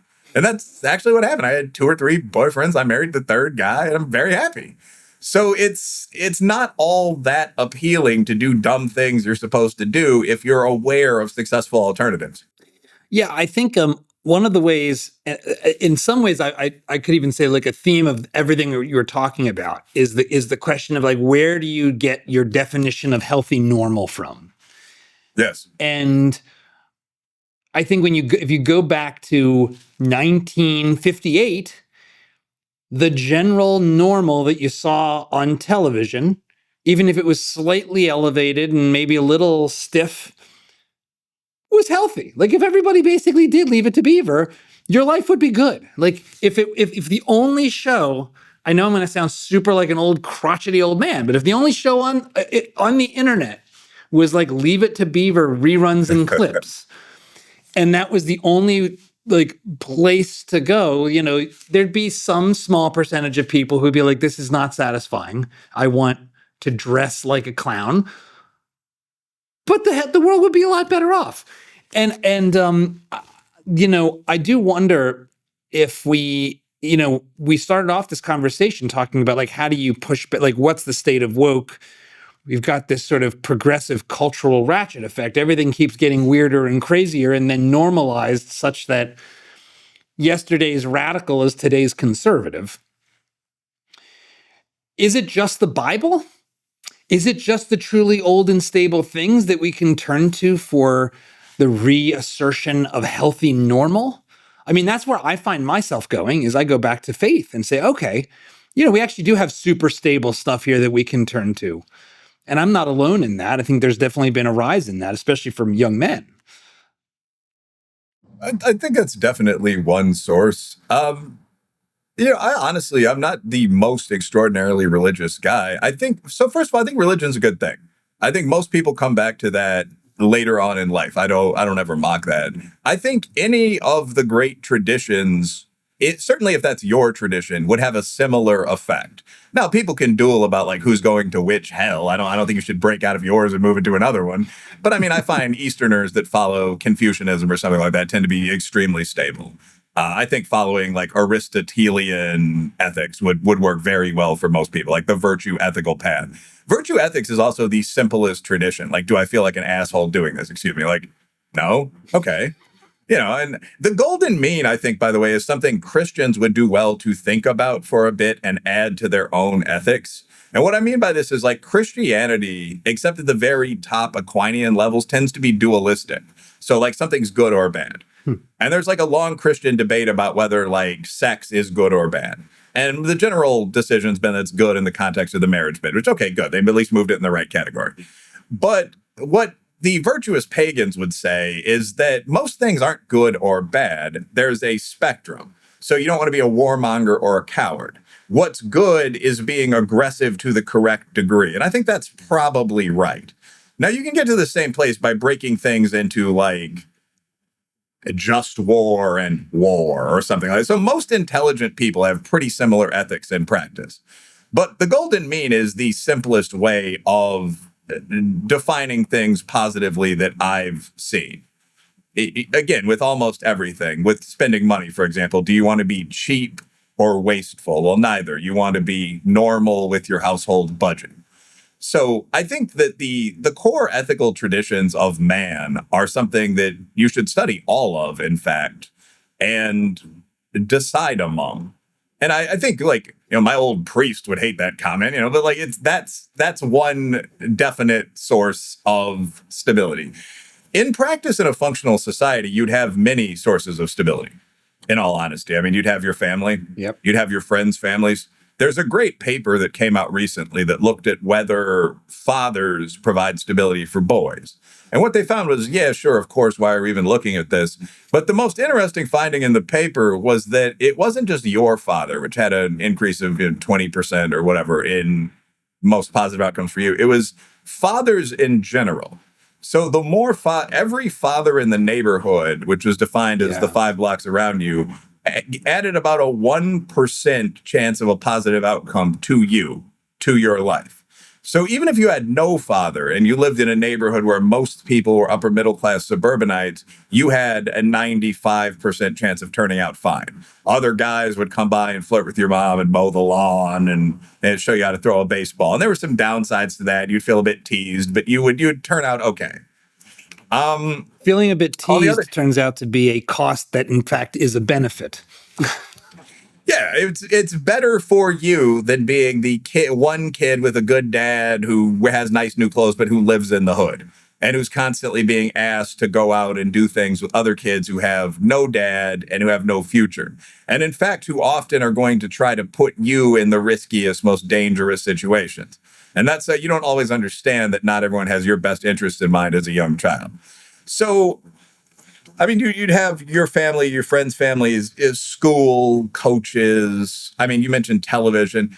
One of the things about critical theory is that it's almost the definition of evil in that it can't create, it can only destroy. Mm-hmm. So the whole idea of critical theory is that we don't propose solutions because then we would be the evil rulers. This is something that's very explicitly said by Bell Hooks, Gloria Anzaldúa, a lot of other people. So it's literally just theory that points out, hey, there's some potential flaws in this society, so we should probably destroy it. There's no suggestion we could create a better society. Like, a lot of these people have been asked in debates, what would a feminist society look like given like the rate of female invention? And there's sometimes a half-assed attempt at an answer. There's usually none. There's just the point, well, in this society, most rapists are men. Well, okay, men have penises. What would you do? Well, it's not my job. It's not the job of the oppressed to build the oppressor's house. Right. Right. Of course, you can't use the oppressor's tools to tear down the. What is it? I don't know. There's all these like analogous narratives that when you actually inspect them as words, you're like, wait, now what are you even saying here? You can dismantle a master's house with his tools. Like, that's exactly what you would do. You would use the same tools to dismantle the house. Yeah, that's actually a really good point that I haven't thought about there. So the assumption is that there actually are different kinds of tools that could exist in carpentry, and there aren't. So yeah, that's not real. But no, one of the side effects of crit theory becoming the mainstream that's a little under-discussed probably is that a sort of poison has spread into everything where instead of presenting hidden lesson, now you don't want the moral of the story to be too obvious. Like, you do want some movies where the villain wins and the movie's fun, and you want a range of interesting characters. You can have a gay sidekick, whatever. But the basic theme of most films, most books, so on, should be, we live in a society, and this is how things work in the society, and this is a story set in this society. it would be extremely weird to see a war movie based in America where the Chinese nuke us. So we've been moving away from that narrative dramatically. I'm sorry to interrupt, but it would be extremely weird. But you know what? The former president of the United States produced that movie 2 years ago. President. It was just so funny that you said that. Leave the World Behind. It was a scripted movie featuring Ethan Hawke, and I did a whole video about it because I was so thoroughly shocked that Barack Obama and Michelle, as part of their weird deal with Netflix, executive produced a film in which America is under a kind of crazy terror attack from unknown sources, and basically it plays out in like a kind of 1619 fever dream.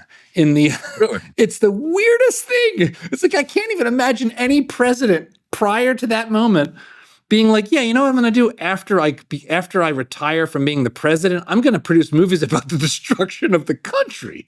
But yeah, I didn't know that. Yeah, leave the world behind. It is yeah, wow. It is really something else. But anyway, I'm sorry, I've totally derailed us. I couldn't help it. No, that's fine. I never knew that happened. I knew Barack Obama had a movie deal with Netflix, but I'm not a huge enough Obama fan to check out his directorial chops. So he's executive producer, which means I liked this book and put my name on it, and then now it's a movie. But that's even funny. So, you shouldn't have put your name on that. That's horrible. But yes, continue. We normally would. A normal, healthy society wouldn't do that. Yeah, no, that's extremely, extremely bizarre. Yeah, no, but I mean, I think that one of the impacts of the critical trend, the critical turn in society is that we have the theme or the moral of most American social art has moved from this is how we do things here to, or this is how we should do things here to not much of anything, maybe. And that's problematic. So yeah, it's harder to find direction as a young person or as any person today. It's harder to find a single unified purpose today.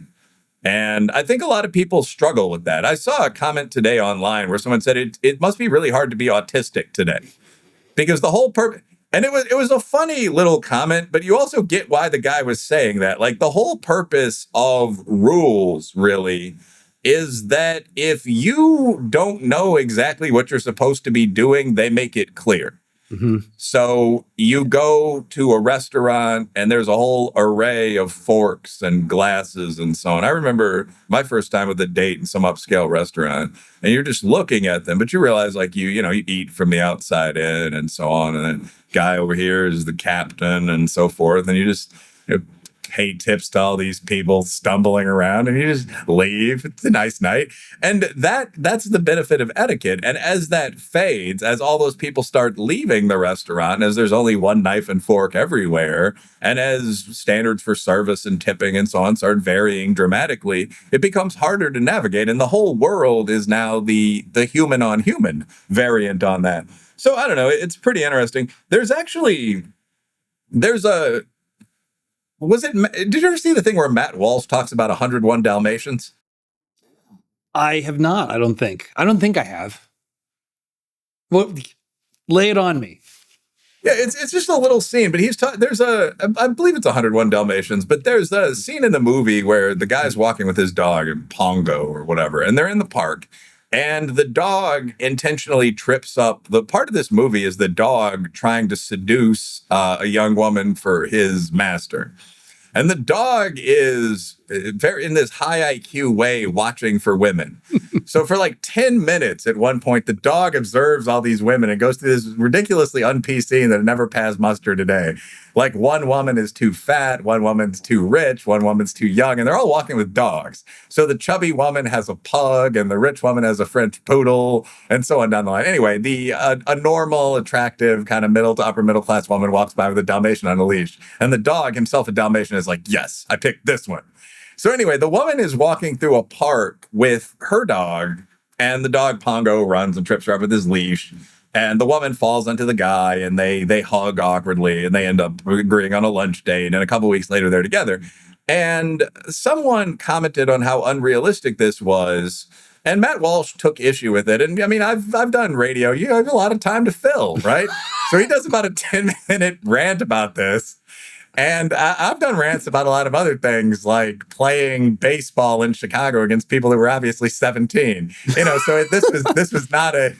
Yeah, I had a mustache. I still say it. But anyway, Dominican Republic or something. This actually became a scandal recently in one of the big city leagues. They found that immigrant kids were like, one was in their 20s, I think. But anyway, we don't have time for this this deviation. Anyway, but Matt Walsh just said, I don't think that's all that unrealistic. Like, you have to understand that at this point in history, and he actually brought up the scene where he said, the dog didn't say everyone was qualified. But at this point in history, like, most people were interested in dating the opposite sex. Most men and women had been trained in how to date the opposite sex. There were etiquette schools for men. There were charm schools for women. Most people were fit. The obesity rate was 5% instead of, 80% or whatever it is now. So if you did something like this, like if you were rude enough to trip into a young lady and you agreed to buy her lunch and you guys went out, you would probably find that was a person you were reasonably attracted to. And if you lived in the same town, your parents would probably know each other and they'd probably want grandbabies at some point. And it's very reasonable that you'd go on a few more dates. And then if you happened to, for example, sleep together, you'd probably stay together. So there's nothing that's all that crazy about that at all. And he compared the situation to a restaurant menu, somewhat inelegantly, but whatever. He said, at this time, dating was like the menu at a nice restaurant. Most people would be somewhat appealing. Your selection would probably be something you would like, something you'd be comfortable choosing and staying with in the future. Today, it would be more like, the filet mignon mixed in with a bunch of pieces of garbage, and you would have to hope to get lucky. And this would be true for both sexes, because we've intentionally trained people to be as unappealing as possible with mass numbers of sexual partners and all these crazy drugs and, so on down the line. It was a very funny rant. I mean, I would encourage you to look it up. But there's a big element of truth to that, where he says, if you were looking for people under, weight X, just the most reasonable thing, you would be eliminating 80% of men and 70% of women right off the bat. I looked this up, by the way, after his comment. This went viral again yesterday. The average American woman is, I think, 5'3" and 170 pounds. The average American man, when the women struck back, posted our data, is 5'8" and 200, might be 5'9" and 200. And again, I don't think I'm. Wow. It is correct. I looked it up. We're short and fat. We're a short and fat country.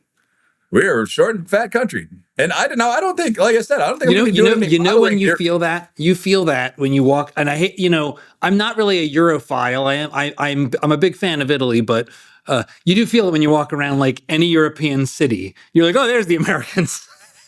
It's like, oh, I'm sorry.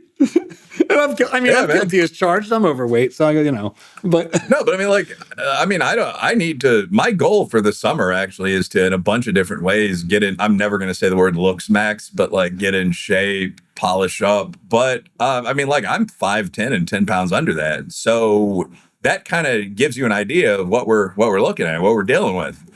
So, and again, for men, that's probably less important. 5'3", 170 is kind of crazy. So a lot of the same people that are in that demographic are the people that are like, I'm looking for a 666 demon, 6 figures. Like, come on. It's there. We have to get realistic about these dating expectations, but also that's the Walsh point. Like, we have a lot of problems right now. Yeah. This is actually a good point to just break down the dating thing next topic. But right now, in terms of why men and women are having so many issues, we've got a generation of people that spend almost no time together. They're wired into their phones, and almost all the things they're doing there, what would have been classically considered vices. Competitive violent gaming, pornography, literally gambling for money. That's not a bad thing occasionally, but the guys are $10,000 in debt. That's the first problem. Everyone's badly out of shape, which is going to impact everything you do together, including quote unquote intimacy. there's also all the crazy drugs, like SSRIs specifically impact sexual function. You combine that with the speed, you've got something really special going on. So I don't think we need any magical discussions about patriarchy or anything like that to figure out why people are having these issues. Like, you've got those three problems. Like, there's almost no time spent together. And any individual vice, like and quote unquote smut for girls, gaming, all that goes into this one thing. Like, social media is a bigger problem than any of those. But then you've got obesity, and then you've got all the different drugs. And if you fix those three things, you'd probably have a totally normal dating pool again. It's really easy to say that. It's like saying if you eliminated war, well, then you'd have no dead soldiers, would you? Okay, well, yeah, I mean, true. Yeah. I'm going to use that to leap into a very hard turn to a different topic. And that is one of the other ones that you weigh in on a regular basis, and that has really changed the sort of political discourse is totally whacked out on this. That is the Middle East, the response to Gaza, the role of Israel and Jews in American society. I don't believe you're Jewish. I'm not, but I think we both have similar views on this. But what I have a tweet up here where basically you retweet somebody here named Not Bob Ross saying, even if true, is this a reasonable response? It shows essentially a decimated street in Gaza. And your response was, yes, a war and 60,000 casualties while losing 3,000 is, or whatever, of your best men is a reasonable response to the murder rapes of 1,200 of your girls, which we now know occurred. This won't someone think of the poor Arab terrorist shit is super quite literally. So you're not pulling any punches on that tweet. As we sit here, holding that position, puts you at odds with a lot of people, not just on the left and the sort of like weird Islam communist hybrid chimera thing, but a lot of folks on the right as well. So why do you believe that? Why do you stand there and say, no, this is all understandable. It's reasonable. Shut up. Well, it's just obviously true. I mean, what Hamas did is the clearest casus belli as a political science professor that I've ever seen. Hamas is the legitimate elected government of Gaza. Gaza's the Gaza Strip. It's an area about the size of Delaware, if I remember correctly. It's very comparable with multiple nations that exist on Earth. They were elected in 2006, I believe. They've never left power. They've got a military that's comparable to many, many militaries in Europe. They've fought Israel in multiple declared intifadas in the past. And I mean, they broke the border. They flew over it on paragliders, a very sophisticated attack. They used hackers to disable the control towers, and they literally killed 1,200 people. I mean, so if you declare a war, it's insane to complain about the result being a war. I mean, I don't even understand what they thought would happen. And what they actually thought would happen, by the way, is that they would win the war. So the reason all this happened, there was another report about some potential rapes on the part of Israel, which may or may not have occurred. It obviously included some lies. One of the claims was a trained squad of bisexual Israeli dogs. So I don't really believe anything that the government of Gaza says, frankly. And by the way, I tend to be very skeptical of news from war zones in general. This would apply to Russia, Ukraine, Armenia, Azerbaijan. People, frankly, lie when there's a chance to boost their country's international reputation during these times of conflict. I've seen videos from both Ukraine and Gaza where people who are apparently casualties, victims of torture, get up and walk away. I mean, if you're on Telegram, this is not all that unusual. So when I see some of this war crime shit, excuse me, like I sometimes will just say like, okay, let's wait for the international report, or let's wait for a left-wing source and a right-wing source. That baby looks a lot like a doll. It's terrible to think that people will manipulate the news in this way, but like you got to get billions in aid. You're trying to kill the enemy. So at any rate, I tend to be more skeptical of Hamas, which is a literal Arab terrorist group, than any of the other players that I've described so far. And that comes into play here. The reason that I tend to believe Israel far more is that there's just so much documentation of the Hamas atrocities.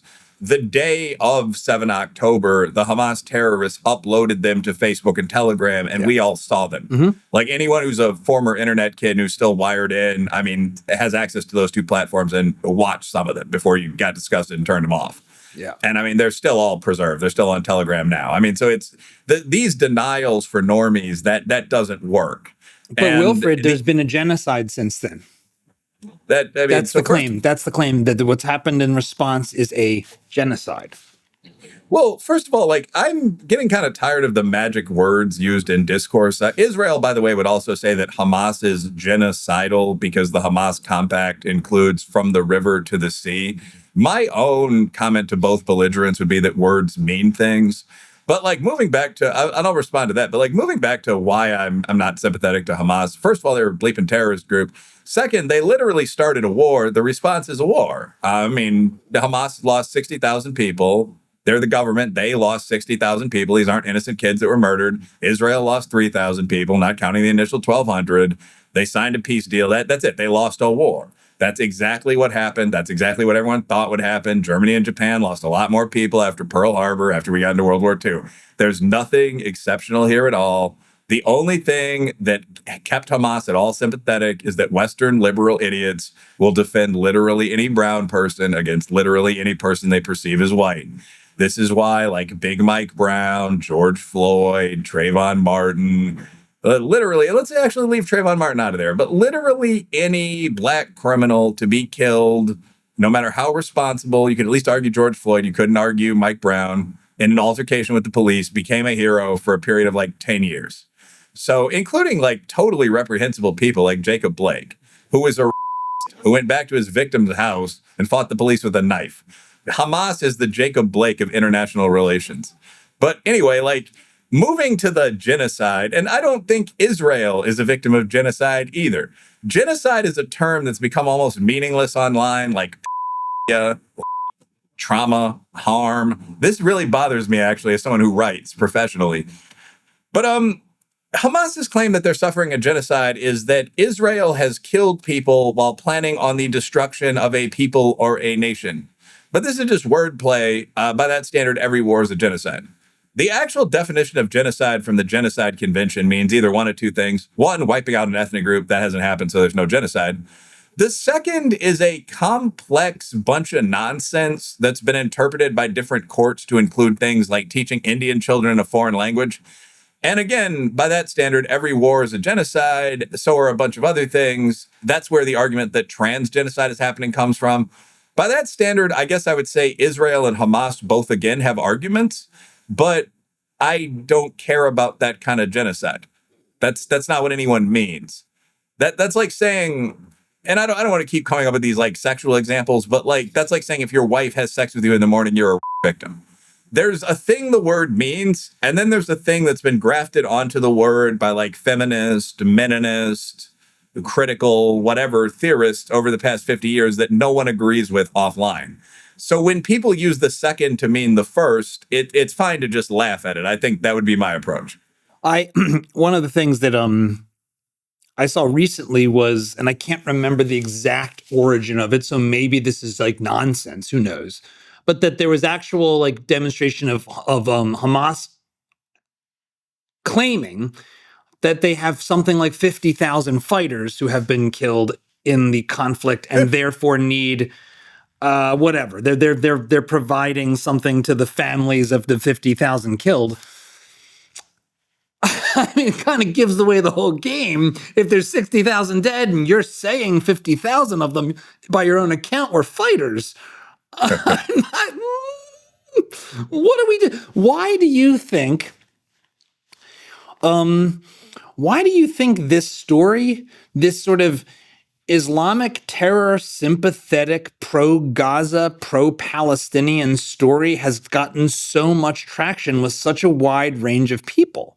Because it's really weird. I mean, it's really, really crazy. It's like these are like, I don't know.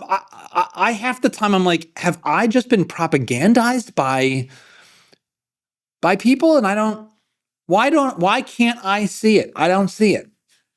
It's pretty crystal clear to me that this is like really not that hard to see.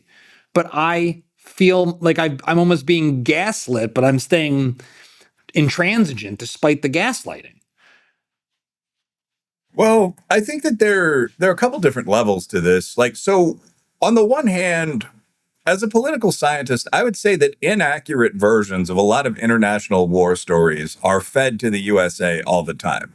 So, like, the pro-Palestinian story goes back to the 1960s. It goes back to when there was a somewhat sympathetic case for Palestine, and it's backed really heavily by, I'm tempted to do the Arab money dance from the old hip hop songs, but like that's inappropriate, but like by the Arabs and by the Russians.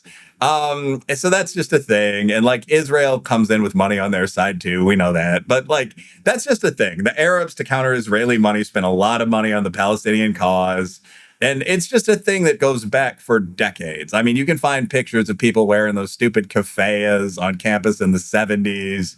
Yasser Arafat, that witty old terrorist to compliment and insult at the same time, was on TV with it wasn't Martha Stewart. Who was it? The legendary journalist. Oh, I forget, but he got like didn't he get the Nobel Peace Prize at one point? Just the peace, the Nobel Prize that is routinely mocking itself by its awardees. Yeah, I mean, but yeah, he was just one of the world's figures. I wouldn't say great man because he was an enemy, but just a significant public figure for a long period of time. And Palestinians for good and ill were his people. So that's just one of those causes that's been around forever. Palestine was never, to me, very sympathetic. In 1996, Bill Clinton actually sat the Palestinians and the Israelis down at the table and said, I'm kind of tired of this BS. Here's the outline of a deal. You guys work it out. They actually sort of worked it out. And the constituencies, especially the Palestinians, who just flat refused, said no. The Palestinians in particular said no to the deal, as I understand. And that's the general understanding in political science. And from that point forward, I don't think there's been much sincere effort toward peace in Gaza or the West Bank. But the idea that this is a genuine, respectable cause where Israel is blocking in these people apartheid style, it goes back a long way. There once maybe was some sincerity to it, and there's a lot of money behind it. I think the second point about the Palestinian cause specifically is that a lot of people hate Jews. So I wanted to do like a fairly good faith intro to that. But like the other reason, like people in Israel will just say no Jews, no news. Like, there are major wars all around the world right now. Like, the U.S. is pulling a little bit back from its position as hegemon. We're also the effects of this are exaggerated 100-fold, but we're dealing a little bit with climate change effects. China is getting aggressive, getting a little predatory. We're seeing a Sudan and South Sudan split. So right now, past 5 years, we've seen wars between Sudan and South Sudan, Armenia and Azerbaijan, Russia and Ukraine, basically North and South Nigeria. I mean, millions dead. The reason that this tiny regional conflict in Gaza has attracted attention is in large part that huge numbers of people, hundreds of millions of people in the Arab world and Eastern Europe and Central Asia hate Jews. Like that's literally it. If you read the literature in those areas of the world, like Jews are blamed for every single damned thing. Like there are article headlines like, does Israel have trained rats that are invading our country? I mean, if you're able to translate the media in those countries. So that is a big part of it. People sympathize with the Palestinians because they're killing a lot of Jews. I personally do not like, not at an individual level, I don't hate MENA people, but I'm not very fond of those countries and their populations. Like, not to the point where I cheer when a kid dies or something, but like I remember people dancing on 9/11. Like the whole idea of cheering for like Iraq, Iran, Gaza, the West Bank is insane to me.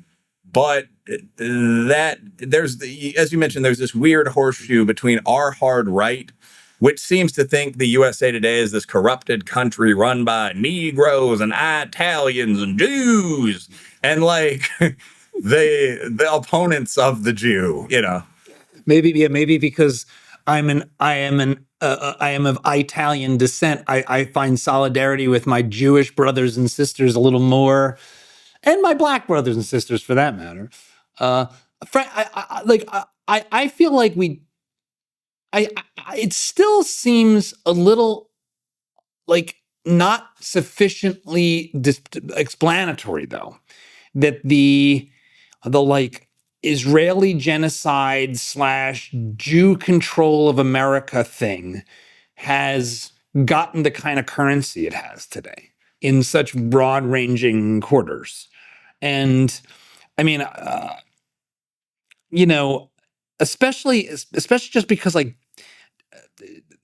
Jews are all over the map in this country. There's not that many Jews in America, but they're politically just all over the map. They tend to broadly be very much on the left.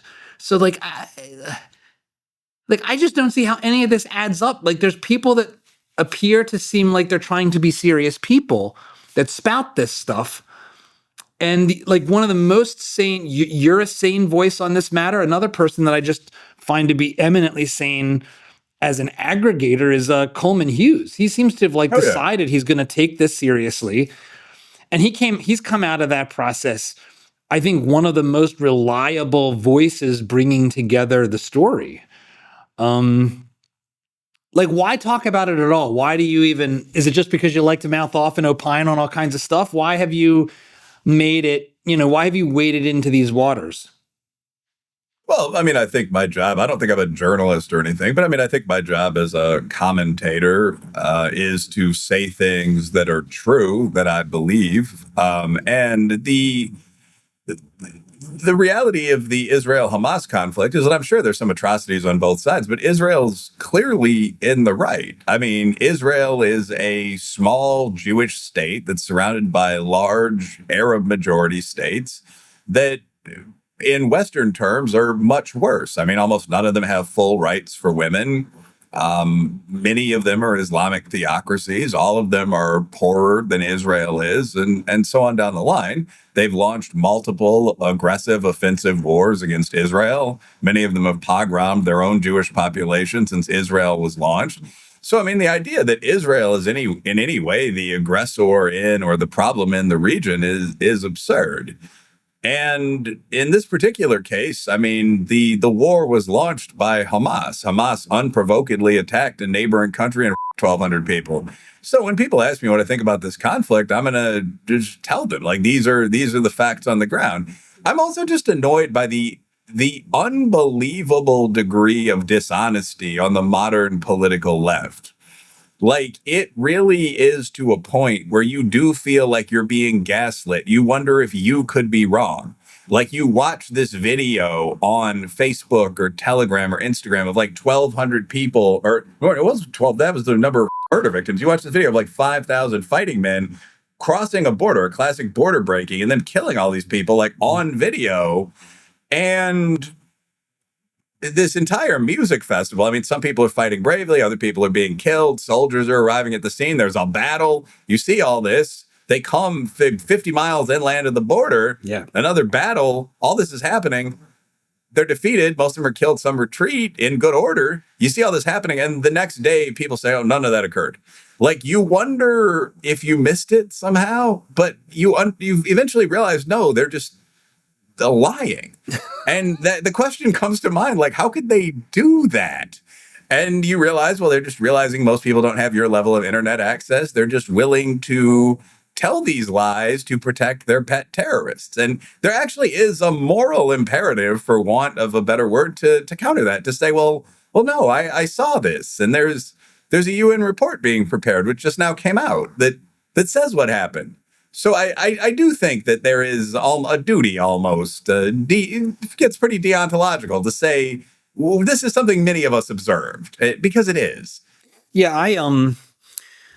I in a lot of ways, I've been doing this show for a little over 4 years, and about 2 years, like in the aftermath of 10/7, it sort of changed the way I think about a lot of things. And it was just such a horrendous thing to watch. And the response in the West on campuses, like, it changed my sense of where we are in like our social order, to see that like this, it just was like, it was like COVID, the decline of mental health of our kids, and then which are both sort of connected to the response to this atrocity. It was like, oh my gosh, we have a bit of a 4-alarm cultural fire going on in the West, and we're either going to put it out and survive, or maybe at least the sane of us will have more kids and outbreed the psychopaths. But one way or another, we got to like find a way to fly our plane through these crashing buildings and make it out of the disaster zone.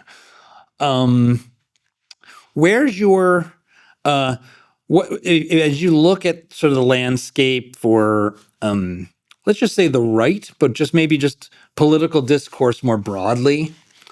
Where do you think we're heading? Because it feels like we're in we're in like a weird moment in particular where you had this excitement, almost unifying, not exactly, but there was an almost sense of like, I guess this is America. Even like the left in the immediate aftermath of Trump's reelection was like, well, maybe we went a little too far. That lasted for about 10 seconds.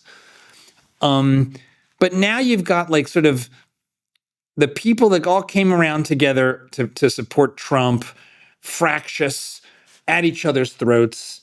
You've got communists taking over cities. There's a lot of problems. It doesn't seem like there's a lot of paths to something like a kind of shared American identity. So what's your political science sort of take on where we're heading? Well, I think there are multiple different answers to that question. In terms of pure quality of life, I think the world's going to get better. And I mean, this is one of those takes that could go wildly awry. I mean, for some reason, there's a feeling among a lot of computer scientists that AI could destroy the world. I don't really see how. My take is sort of, couldn't you just unplug it? I would assume there are backups to backups to backups in any of these data centers that would prevent that from happening. If not, we kind of deserve to die. But assuming that doesn't happen, you would imagine that human ingenuity combined with large language learning models would make the production of most things fantastically faster and easier in the very near future. Yes. So incomes and so on would skyrocket very, very dramatically. I mean, that's hopefully something we're going to be seeing in the next 10 years, 20 years, 50 years. I mean, Elon Musk and many others want to go to space, so that we could very easily see Homo sapiens as a star-faring species. In terms of the idea of American unity, that remains to be seen. I mean, Jeremy Carl and other people have said that might be less. Traditionally in the past, that's been kind of racial. We were a biracial country. We were 90% white, 10% black. Now we're going to have to construct that around a shared national identity, which will be somewhat racial. I mean, the country, if you count Caucasian Hispanics, is still 75% basically white. A lot of the other people are either half white or Asian, very associated with the sort of national leading class. The biggest barrier to it, but it also includes the kind of the creedal ideas we have, law, language, so on, which I like. It's our 250th birthday, obviously, this year. So that's going to be a big celebration. Yeah. I'm actually glad that Trump is the president for this. So we're going to have, drones fly the flag pattern and so on, as opposed to Indians reading weeping speeches about losing the war and so on. I mean, it would have been terrible to have a Democratic president in power for this. But so the question with this is whether we will focus. And basically, that's what I'd say. In terms of economic gain, the future looks good. In terms of a shared national identity, it entirely depends. When I did the bit about, check out Unified Solutions America, check out all of the other things. The Daily Wire is doing an entire series looking at history, Daily Wire, history from our perspective or some such, but a new look at history. I'm sure that I think I got the name a little wrong, but you're starting to see a lot of people re-examine kind of the false truths that have come from sort of the dominant center left. If we can do that successfully and recreate a stable national identity, then there will be a very strong sense of Americanness 200 years from now. If not, I don't know. I mean, Rome fell. Any great country can. I don't think America would fall into nothingness, but I mean, it's very possible to think about what happened to Britain happening here. Yeah. Where you'd have, for example, 5 or 6 countries, New England, Aztlan, and so on, occupying the same block of land, for example. or you just have a Brazil style, very federal state. The powerful capital sends a lot of commands out to the much poorer districts, the federalismas, or whatever term we chose to use. Hopefully we will succeed. There's something about, I had a guest on, Jack Henneman, who we were talking about essentially the early period of American history, sort of the you can even say the 1400s, late 1400s through to the Constitution, the Revolution. And it's easy to forget that, we teach our history, we think of the history of this country as being, essentially the English colonies, right? The 13 colonies, and expanding westward. But the expansion westward has this funny thing, which is you already had, for a very long time, lots of different cultures on this continent. All of the South. Like, I'm in Texas now. I'm a Philadelphian by birth. But like, Texas was always Spanish because the Spanish ruled it. So like, America, the United States, has been very, very much a kind of like multicultural, I just mean that literally descriptively, society from the beginning. And I'm trying to think if there's really anywhere else that quite is like what we are. Like, we have this massive body under a single country with a single language, from sea to shining sea. We're not a blood and soil society. Is there anywhere else like us? Is like Brazil, maybe India, because they're so vast. I mean, the Han Chinese are very very genetically homogenous, so that's not a good comparison. Europe has always been fractious and had lots of different nation states. So the United States is pretty weird and special, just on that basis alone. I mean, how do you think about that? Yeah, I think among modern countries, the closest comparisons probably would be Brazil and India. I mean, there actually are some interesting comparisons. Like, diversity is a side effect of very large, fairly successful nations. So when people say there aren't any diverse, successful countries, that's actually not really true. I mean, Brazil is a top 10 or 15 global power. They're not comparable with us, but, they've got everything from West African Black folks who do pretty well to Europeans who do quite well. India, sure. I mean, India needs to pull itself up to be in the Brazil category, or certainly the USA category. But yeah, they're every caste, every type of human in the world is in India. Indonesia, Malaysia, those would be, again, similar countries that those took over some of the great islands and what used to be called the South Seas, the Caliph or whoever ruled at the time. And then the Dutch consolidated those into one country. So, I mean, in Malaysia, you have really Chinese people, and then what used to be called Malays, like the warriors of that region, actually the boogeymen of legend, the people who used to pile canoes around and pirate. And then you have people that are basically Indian. I'm sure they had objected to that designation. And then sort of the original native inhabitants of the deep inland. And that's a very different situation. I mean, that's not Germans and Dutchmen and Black Americans and Italians and so on. I mean, you've got some very primitive populations and then some people like the Chinese. But that's another integrated country. The closest analog to America would probably be Rome, actually, where you had one imperial power that consolidated its control over other highly civilized people that had conquered those areas before. I mean, so like Cleopatra's Egypt, Ethiopia, parts of it fell to Rome. Gaul, France, like Vercingetorix's France fell to Rome. And that's pretty much what you saw in America, where like Texas, through like contract and war, fell to America. Yeah. France sold Louisiana to America. I mean, that's the closest thing you could get, where other civilized people with equivalent weapons were like, okay, you guys are really going to start marching west. We'll give you this land before you take it. And that's why America's always had sort of a man crush on Rome. I mean, we basically just stole a lot of their symbols. Like, we used the Roman eagle on our flag, just with very, very few adulterations, like more modern arrows. I mean, so that I think has always been kind of understood. Like, our Senate is the Roman Senate. Yeah, the Capitol is all Romanesque architecture. The founders very much looked at the Roman Republic and for sure. It's funny. The notion of "Are we Rome" has come up a lot over the past couple of years, it's usually, I feel like it's been in thinking about our sprawling international presence, but this is the first time I've thought about just the manifest destiny, the Western expansion being Roman in nature. But you're totally right. Yeah, it's like we really are a bunch of different little republics, including the Republic of Texas, that fell to the conquering Western British colonies.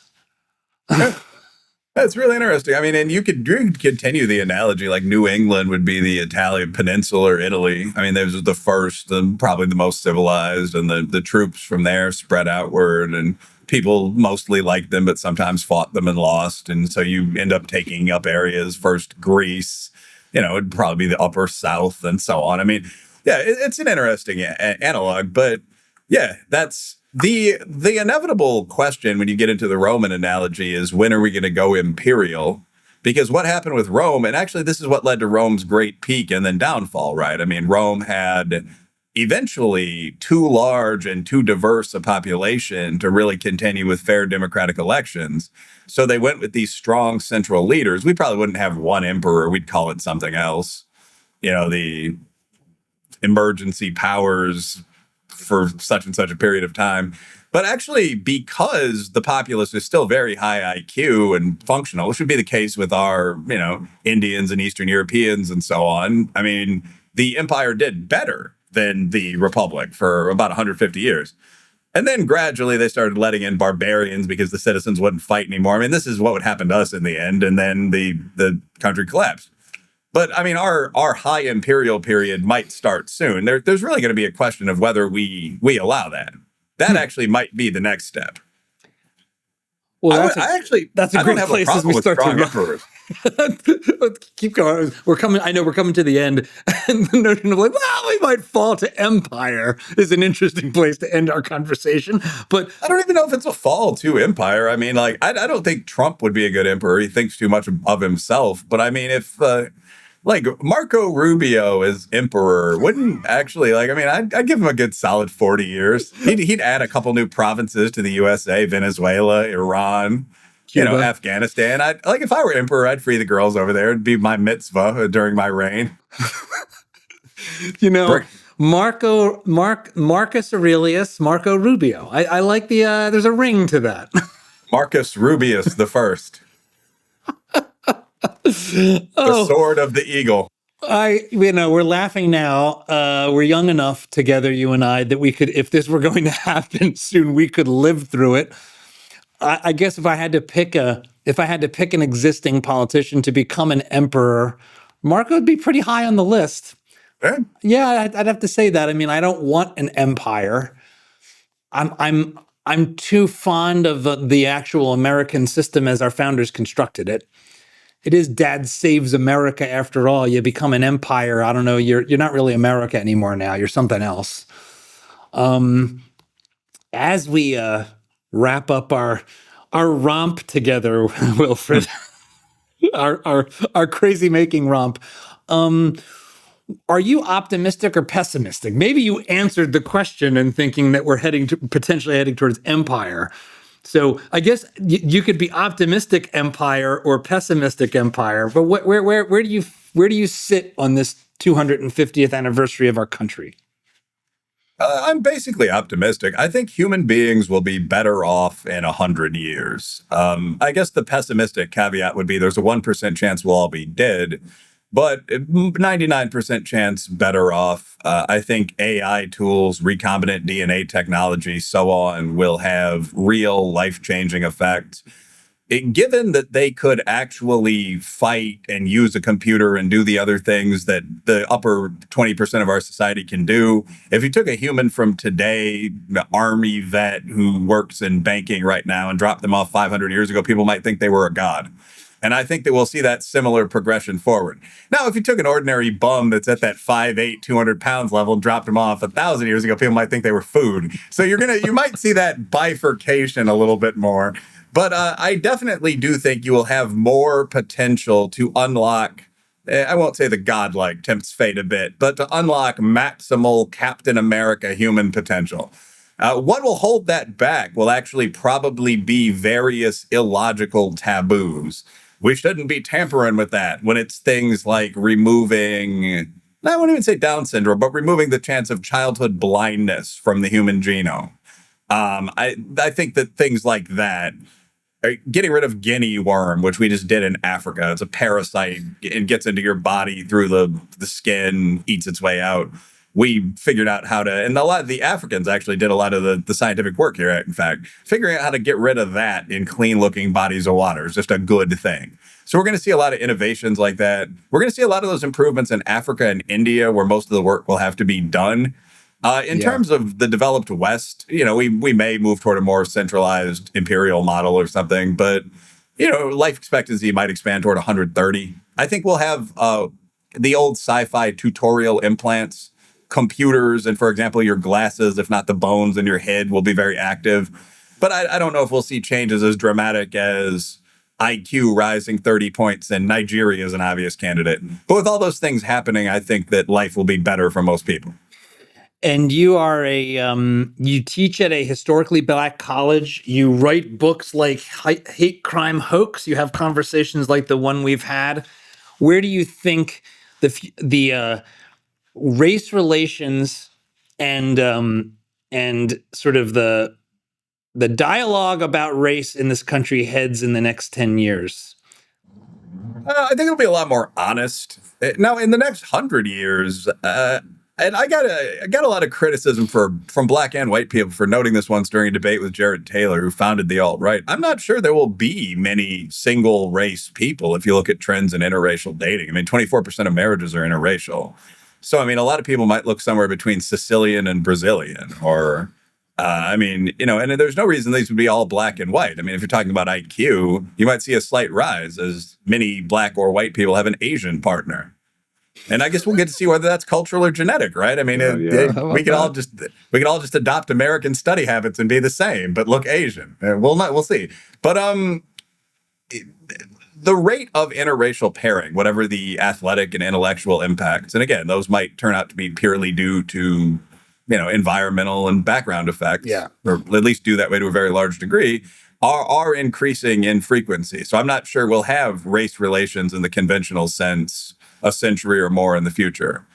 And I don't think that'll just affect whites. I mean, not to ramble on about this, but the Black community is actually getting fairly hard to test for things like IQ. It turns out about 40% of African Americans have at least one white or foreign-born grandparent right now. So 40% of Black people are either part, say, Nigerian or part white.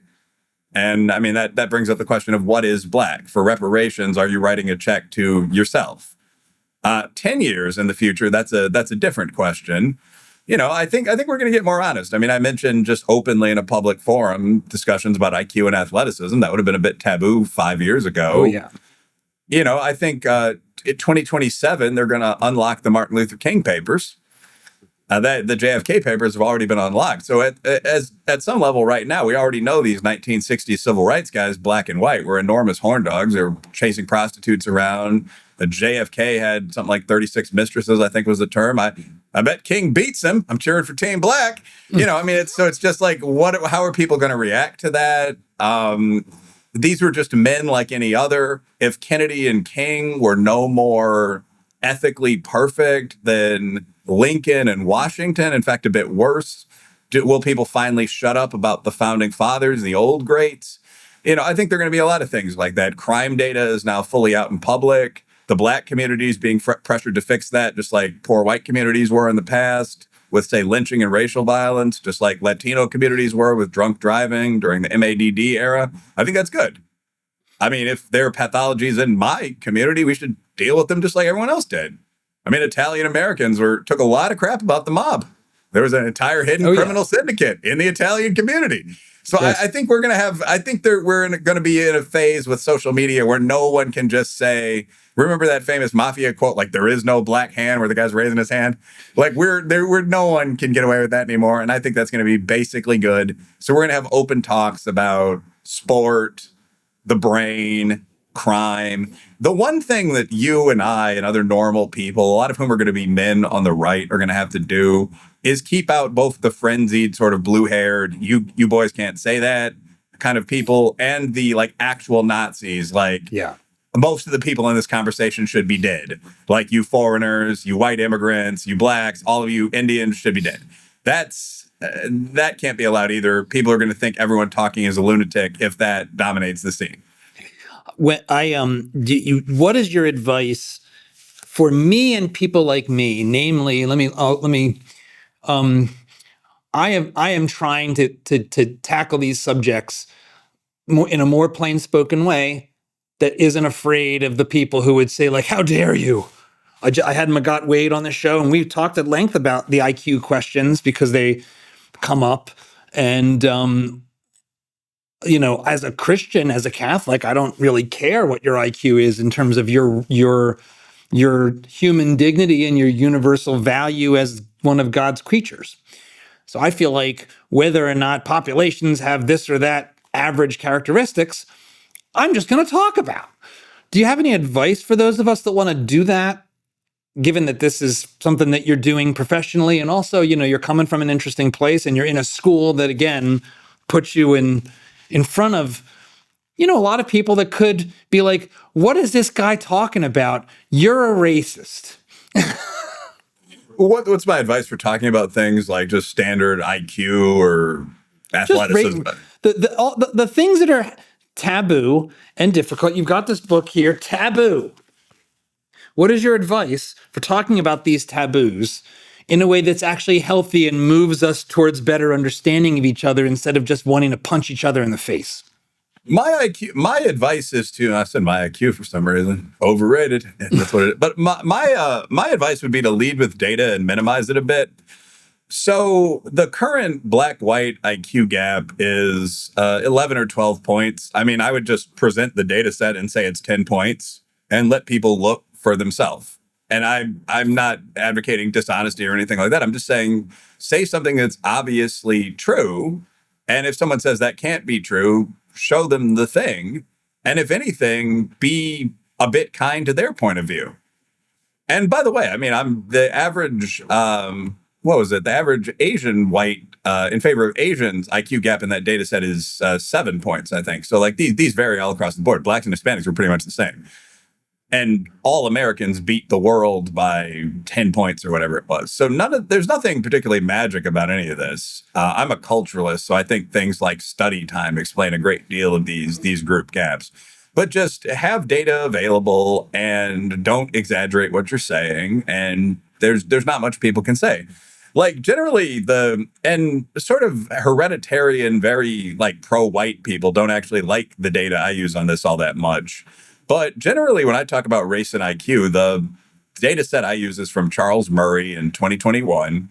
He took a look at all of the major NAEP, the tests of everyone in school in the USA, administrations that had been done over the past like decade or so, and the 3 qualifying full-scale IQ tests that have been done during that same period. And with the American population normed at 100, which is standard, he found that the black IQ is 91, which is actually like 6 points over where it used to be. The Hispanic IQ is like 93. Whites got 102 or 103. I'd have to check. And Asians got 108. So actually, I guess Asians were only 5 or 6 points ahead of whites. And when I talk about this to people, I mean, these are all perfectly normal sounding IQ scores, but there's no doubt that whites are ahead of blacks. There's no doubt that Asians are ahead of whites. And you just talk through the implications of that if we're talking about IQ. And you would then say, well, there are 3 possible implications. That can be due to racism. Teachers are somehow biased against minorities. That can be due to culture. And again, there's a data set there. Like the Brookings Institute looked at how much black kids, white kids, and Asian kids study. And you can get the raw data just by Googling Brookings Institute study time. And black kids study about 1/3 as much as Asian kids and 1/2 as much as white kids. And if you just run any simulation of what you'd expect the data to look like for IQ based on that, it looks like what Murray found. Now, that doesn't necessarily prove anything. You could study less because you have a lower genetic IQ or whatever. There's a hereditarian person would counter with what's called PGS IQ. There's scores that predict what your IQ would be. And so like the argument goes on, and like you can measure people's skulls, but like what you eat predicts how big your skull will be. And also that's like crazy phrenological crap. And like, do you have like typical skulls? Like, I'm not going to do that. That's really old school, bro. But anyway, like old school eugenics. Just full on. Yeah, but I mean, that's really like, are you robbing graves? Like, it's how do I really have some questions about some of these methods, but the PGS versus like the Brookings sort of data is a legitimate conversation. And I don't think that there's any racism involved here. So, I mean, I'll have the IQ conversation, and I think it's data-based. The IQ scores themselves, I will say, aren't debated. So when people try to say, well, this is just racism, like, no, it's not. The other point that is valid is a critique of my 91 score is that the population there is set to 100 rather than white people being set to 100, which is what used to happen when there were only blacks and whites. So if you set whites to 100, the black score drops to, when I did it, was 89. So, okay, it's like whites are 89, or whites are 100, blacks are 89. You can actually complicate this whole thing a lot if you're talking to a data expert and talk about different things. So, like, most black people live in the South, and Southern IQ in general is 4 or 5. I don't want to exaggerate to make my case, but points below Northern IQ. So, just actually, globally in general. Well, in the USA, in the U.S. South. Yeah. So, like a white Southern, like a white West Virginian would have an average IQ of 91, 92. Again, I want to be very precise. But like, if you look at NAEP in the year I use, white West Virginians were 92. So to me, it's really unlikely a lot of this is genetic. Like, I don't think it makes sense that a Scots-Irish guy in West Virginia has a 92 IQ for some PGS reason, while like a Scots-Irish guy in Wyoming has 101. I think the schools probably suck in West Virginia. Like, even if you want to meet in the middle there, like it's just ridiculous to say that the time you spend prepping for tests does nothing. If you don't go to school, you get a 0 on an IQ test. But anyway, it's a whole long conversation. I just bust out the data and talk about it.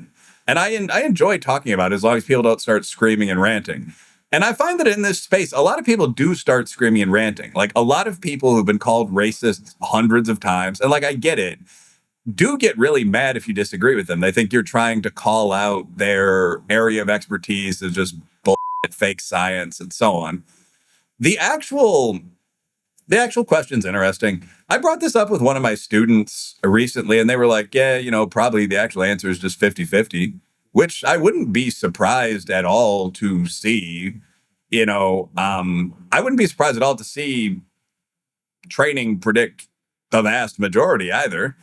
But, if you can actually figure out how to get your, if we can ever actually figure out the genetic predictors for everything, it wouldn't be surprising to see that they apply at the group level as they do at the individual level.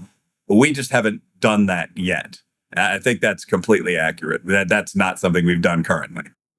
I think I can't help whenever I encounter the IQ conversation, but come back to something that I've just experienced personally at every turn, and that is that all of life is dominated by perspiration more than inspiration in reality, as far as the outcomes of things, and that we overweight inspiration versus perspiration. So, put another way, we think ideas matter, and that, who's got the great idea? Who's the smartest? But then when you dig into like how anything gets made or done or success happens, like the idea is not that valuable, actually. Like, actually getting it out into the world is 1,000 times more valuable. You can have your idea for your business. Guess what? Every single idea for every single business has been had by thousands of people.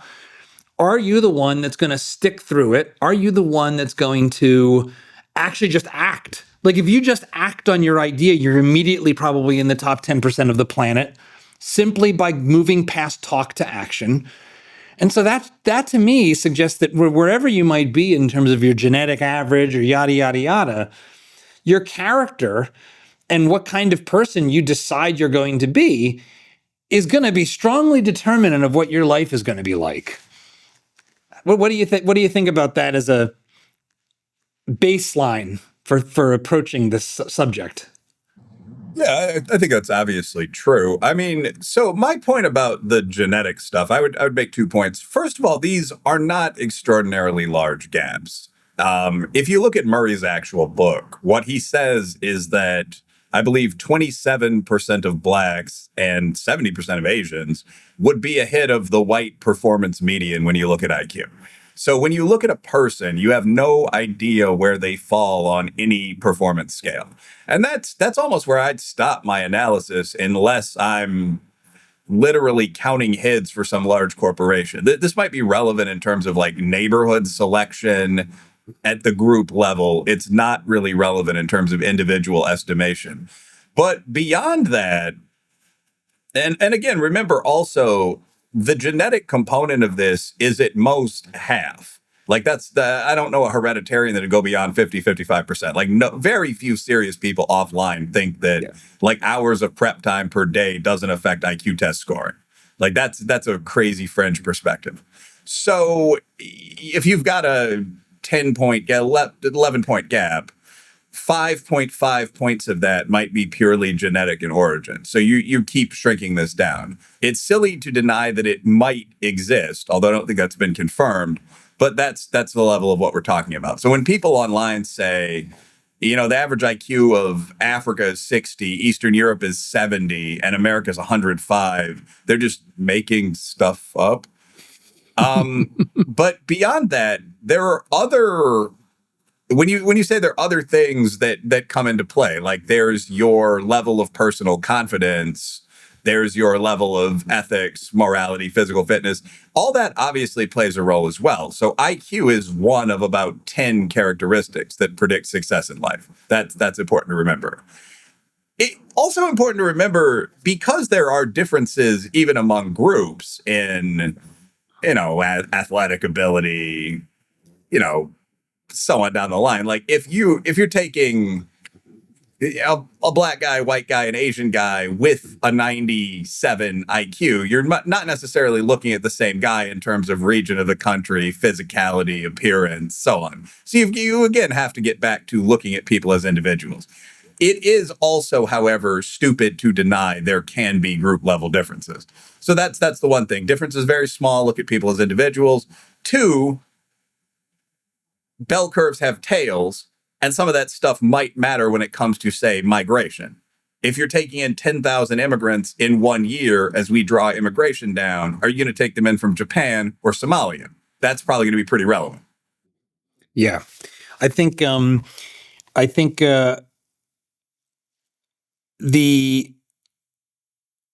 we could probably keep going on just this topic alone for another hour, but I know you've got to move on to another thing. And it's been a blast. Where should people look for you, Wilfred Reilly? Where should people follow to get more of this this particular combination of thoughtfulness and craziness? All right. The best way, you just mentioned my name. The best way to find me is one of the best ways to find me is honestly just to Google that moniker. I'm Wilfred Reilly, WILFREDREILLY. At Twitter, I went to college and started one up a long time ago. So I have a Facebook as well. I have a website, obviously, WilfredReilly.com. I mentioned my business, UnifiedSolutions.com. Unified Solutions is one of the first large anti-woke consulting companies. So all the people we mentioned earlier, myself, Big Pete Boghossian, James Lindsay, albeit on retainer, Brooks Crenshaw, Kevin Jackson, Mel Chen, so on down the line, can come into your business and using ourselves and trained AI, literally rip woke out of your company. So keep that in mind. But if you Google me, you'll find all that great stuff. Do so. Check me out. And, I'm at that like Z-list level of celebrity I always have jokingly say. So I'll engage with you. I'll grab a drink if you're here for the Derby or something. Maybe a coffee. I'm trying to get healthy. But at any rate, look forward to talking to you. And thanks to you for having me on. Love, Dad, Save America. Well, have a great one. I appreciate it. Thanks for coming on the show. Thank you.